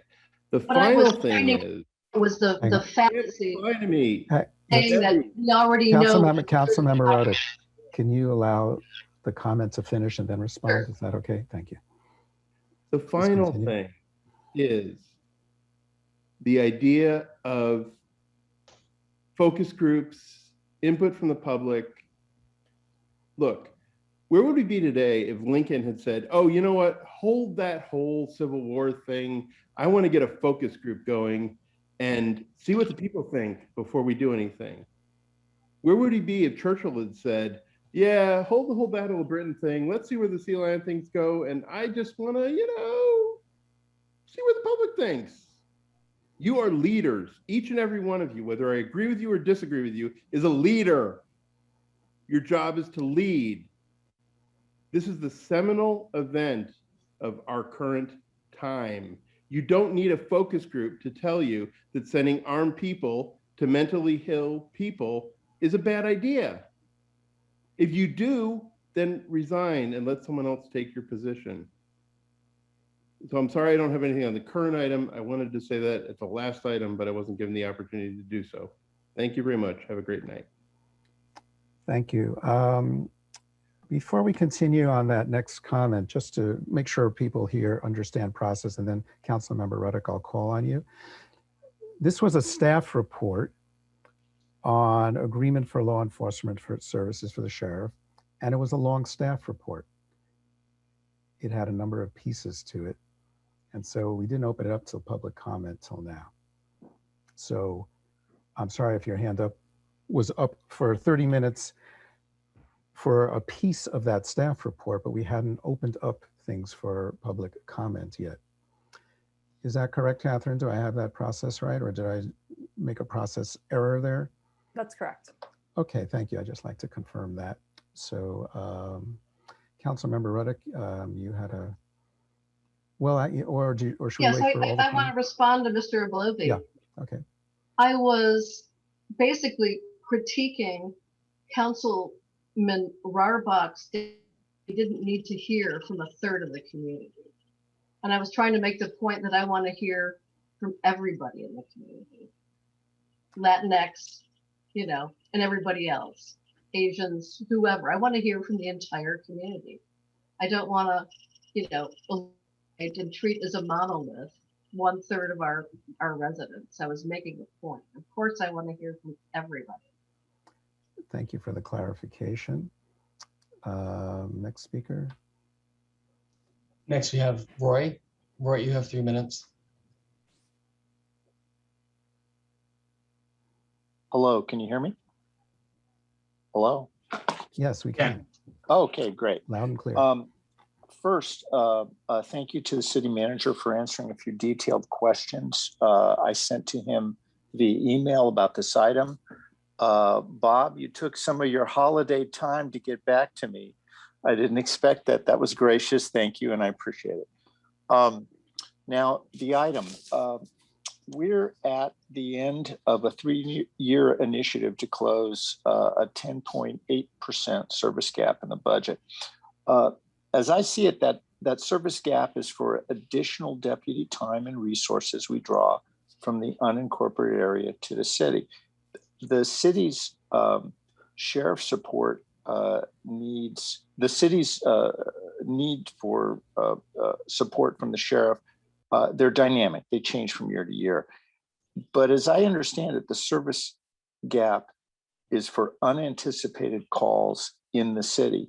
Now, if we can quantify the number of unanticipated calls from year to year, and these calls are predictable, then this service gap may be actually a structural budget issue.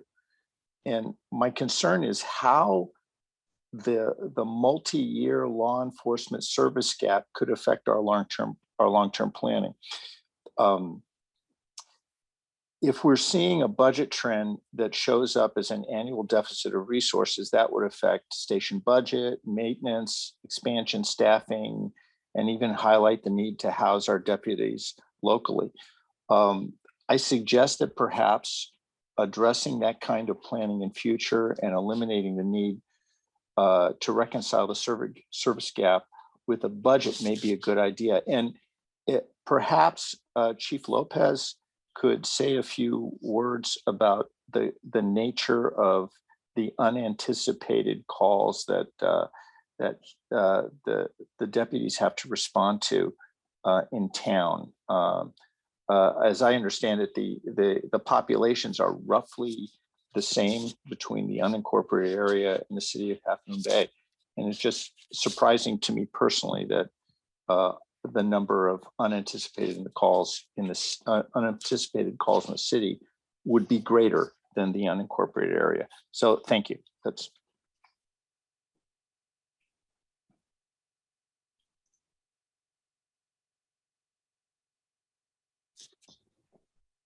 You're muted, Robert. Got that. Next speaker, please. Next speaker is Karina. Karina, you have 3 minutes. Good evening, everyone. Thank you. My comments will also go back to the very helpful updates that City Manager Nisbet provided at the beginning of the proposal. A couple are fairly trivial, but I just thought they would be worth mentioning.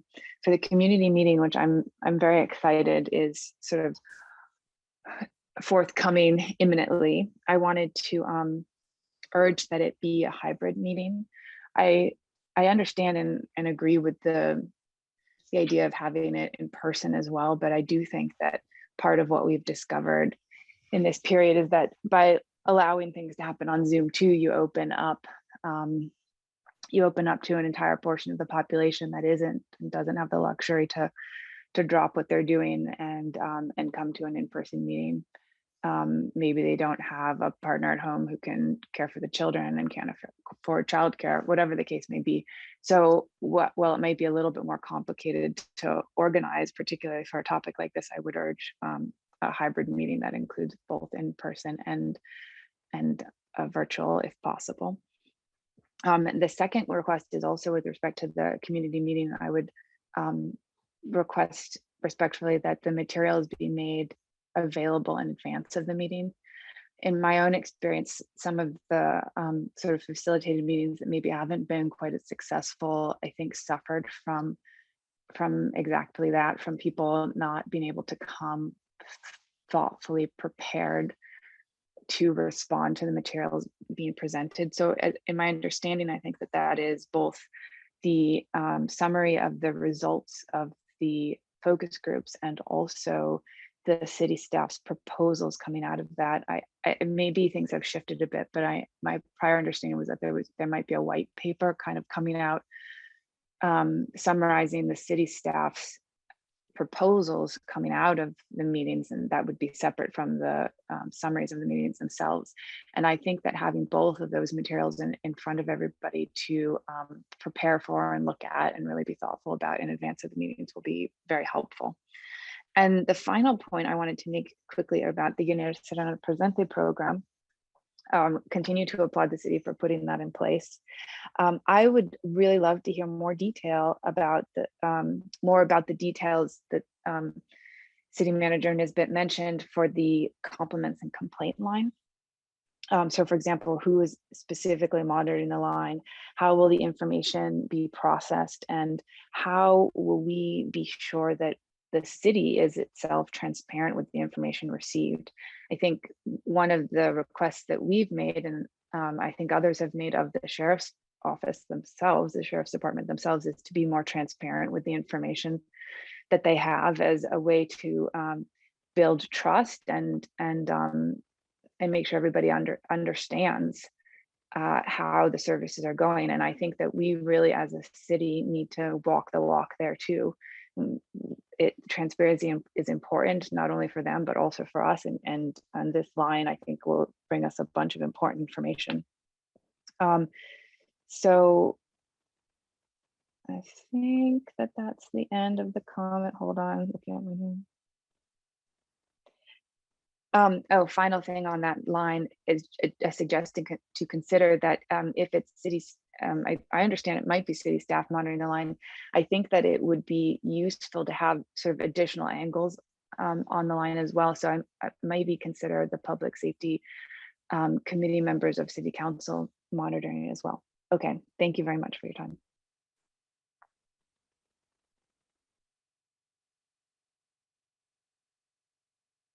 You're still muted, Robert. Sorry, keep getting some noise in the room. I keep muting, it's forgetting to unmute. Yeah, thank you for the excellent suggestions, Corinna, greatly appreciated. There's no more hands. I will now close comments, public comments, part of this. And we will, if there's any council discussion now, if you could unmute Councilmember Reddick. Councilmember Reddick, you're muted. Sorry. Yeah, I'd like to make a motion that we authorize the city manager to execute amendment number 13 to the agreement for law enforcement services with the San Mateo County Sheriff's Office for fiscal year 2021-22. Second. Councilmember Jimenez, Yes. Councilmember Penrose, Yes. Councilmember Rohrbach, Yes. Vice Mayor Reddick, Yes.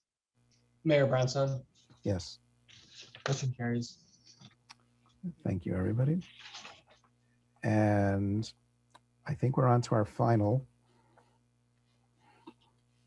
item tonight. And this is the, oh, no, did that one. This is, I'm sorry, Community Services Financial Assistance Grant Program. And this is actually my favorite. Yes, Joaquin, there we Do I recuse myself? unfortunately have to recuse himself since he works for an organization that does get some grant money.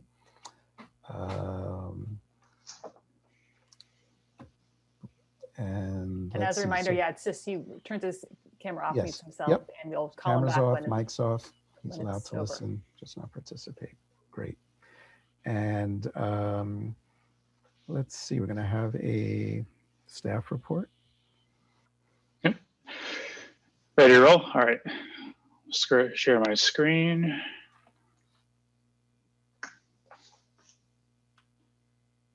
This is Victor. Yeah, Mhm. thanks, Victor. Good evening again, Mr. Mayor, members of the council, members of the public. Happy to be here with you tonight for the final item of the night, which is the Community Services Financial Assistance Grants Program. I'll go ahead and start with a little bit of background. Since 2018, the Community Services Financial Assistance, or CSFA for short, and I'll be referring to it as CSFA because the former is a mouthful. But the program has provided grants to local nonprofit organizations that provide important services and programs to the Half Moon Bay community. For fiscal year 2020-21, the city bypassed its usual application and selection process due to the urgency of the COVID-19 pandemic and instead distributed $200,000 in funds to establish organizations that were already providing COVID-19 relief services to the community. These funds were distributed to 7 organizations for these COVID-19 relief and recovery services. For fiscal year 2021-22, the CSFA subcommittee recommended and the council approved renewing the funding for the 7 grantees from fiscal year 2020-21 at the same funding level of $200,000. In addition to the $200,000, the subcommittee also recommended and the city council approved providing an additional $50,000 in funding for fiscal year 2021-22, with grants ranging from $5,000 to $10,000, bringing the total funding for the upcoming fiscal year to $250,000. And here we have the 7 organizations from the pre-fiscal year that were once again approved for this upcoming fiscal year. We have $50,000 for ALAS, and those are actually 2 grants, $30,000 for general COVID-19 relief and recovery, and $20,000 for mental health services related to the ongoing effects of the COVID-19 pandemic. And then the following grants are all for general COVID-19 relief and recovery services. So that's $30,000 for Coastside Hope, $30,000 for Abundant Grace Coastside Worker, $30,000 for Senior Coastsiders, $25,000 for Boys and Girls Club of the Coastside, $20,000 for Sonrisas Dental Health Clinic, and $15,000 for Coastside Adult Day Health Center, once again for a total of $200,000.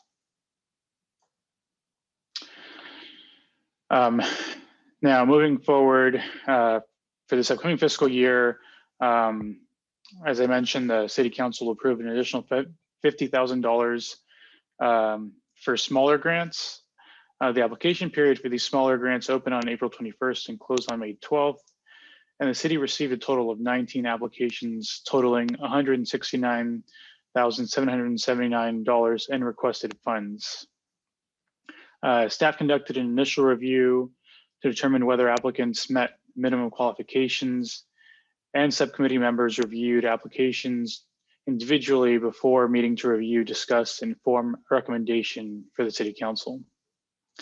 During the review process, the subcommittee considered each application, and special consideration was given to the priority criteria listed on the application, which included 1, whether the goals of the project or program align with City Council priorities and strategic elements, whether the organization or program is specifically providing COVID-19 relief services, whether the organization or program is actively working to expand diversity and inclusion and provides community outreach services, and whether the organization or program incorporates innovative thinking that addresses new circumstances due to COVID-19.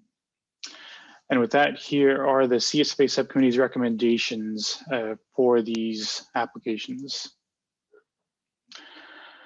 Starting from the top, these are in order of recommended funding amount from the largest amount to the smallest amount.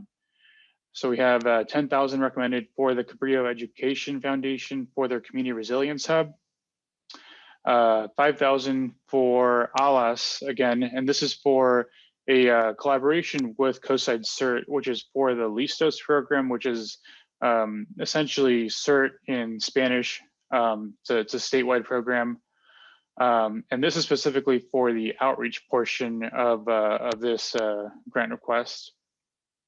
$5,000 for the Coastal Arts League for a public art gallery, $5,000 for El Centro de Libertad for their substance use disorder prevention program, $5,000 for Sea Hugger for their Camp Sea Hugger, which is a summer camp, $5,000 for St. Vincent de Paul of San Mateo County for their grocery gift card program.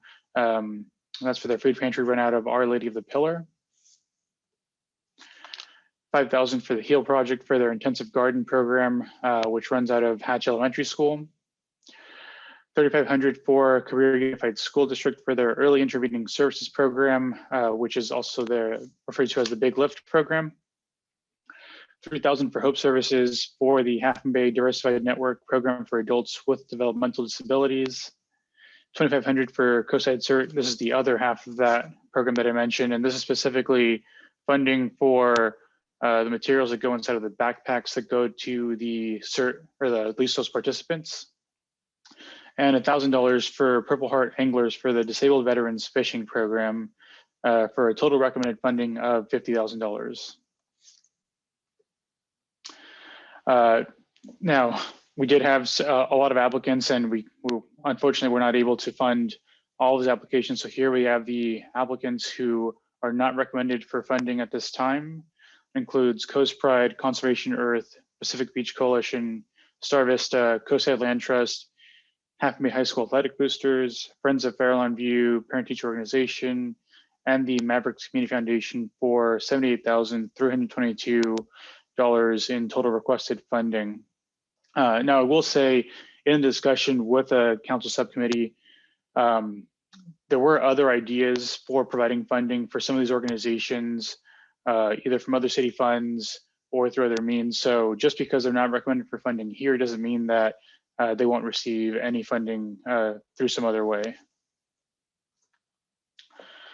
Now, next steps, staff will finalize agreements with these selected organizations, and as usual for these agreements, organizations must provide a mid-year report due sometime in January 2022, and a year-end report and financial statement due at the end of the fiscal year in June 2022, and these dates will be specified in the funding agreements. And with that, the recommendation for the council tonight is to receive applicant funding recommendations from the CSFA Grant Program Subcommittee and to determine the final funding allocations for fiscal year 2021-22. And I'll take any questions, and I'm happy to go back to any slides that would be helpful for council.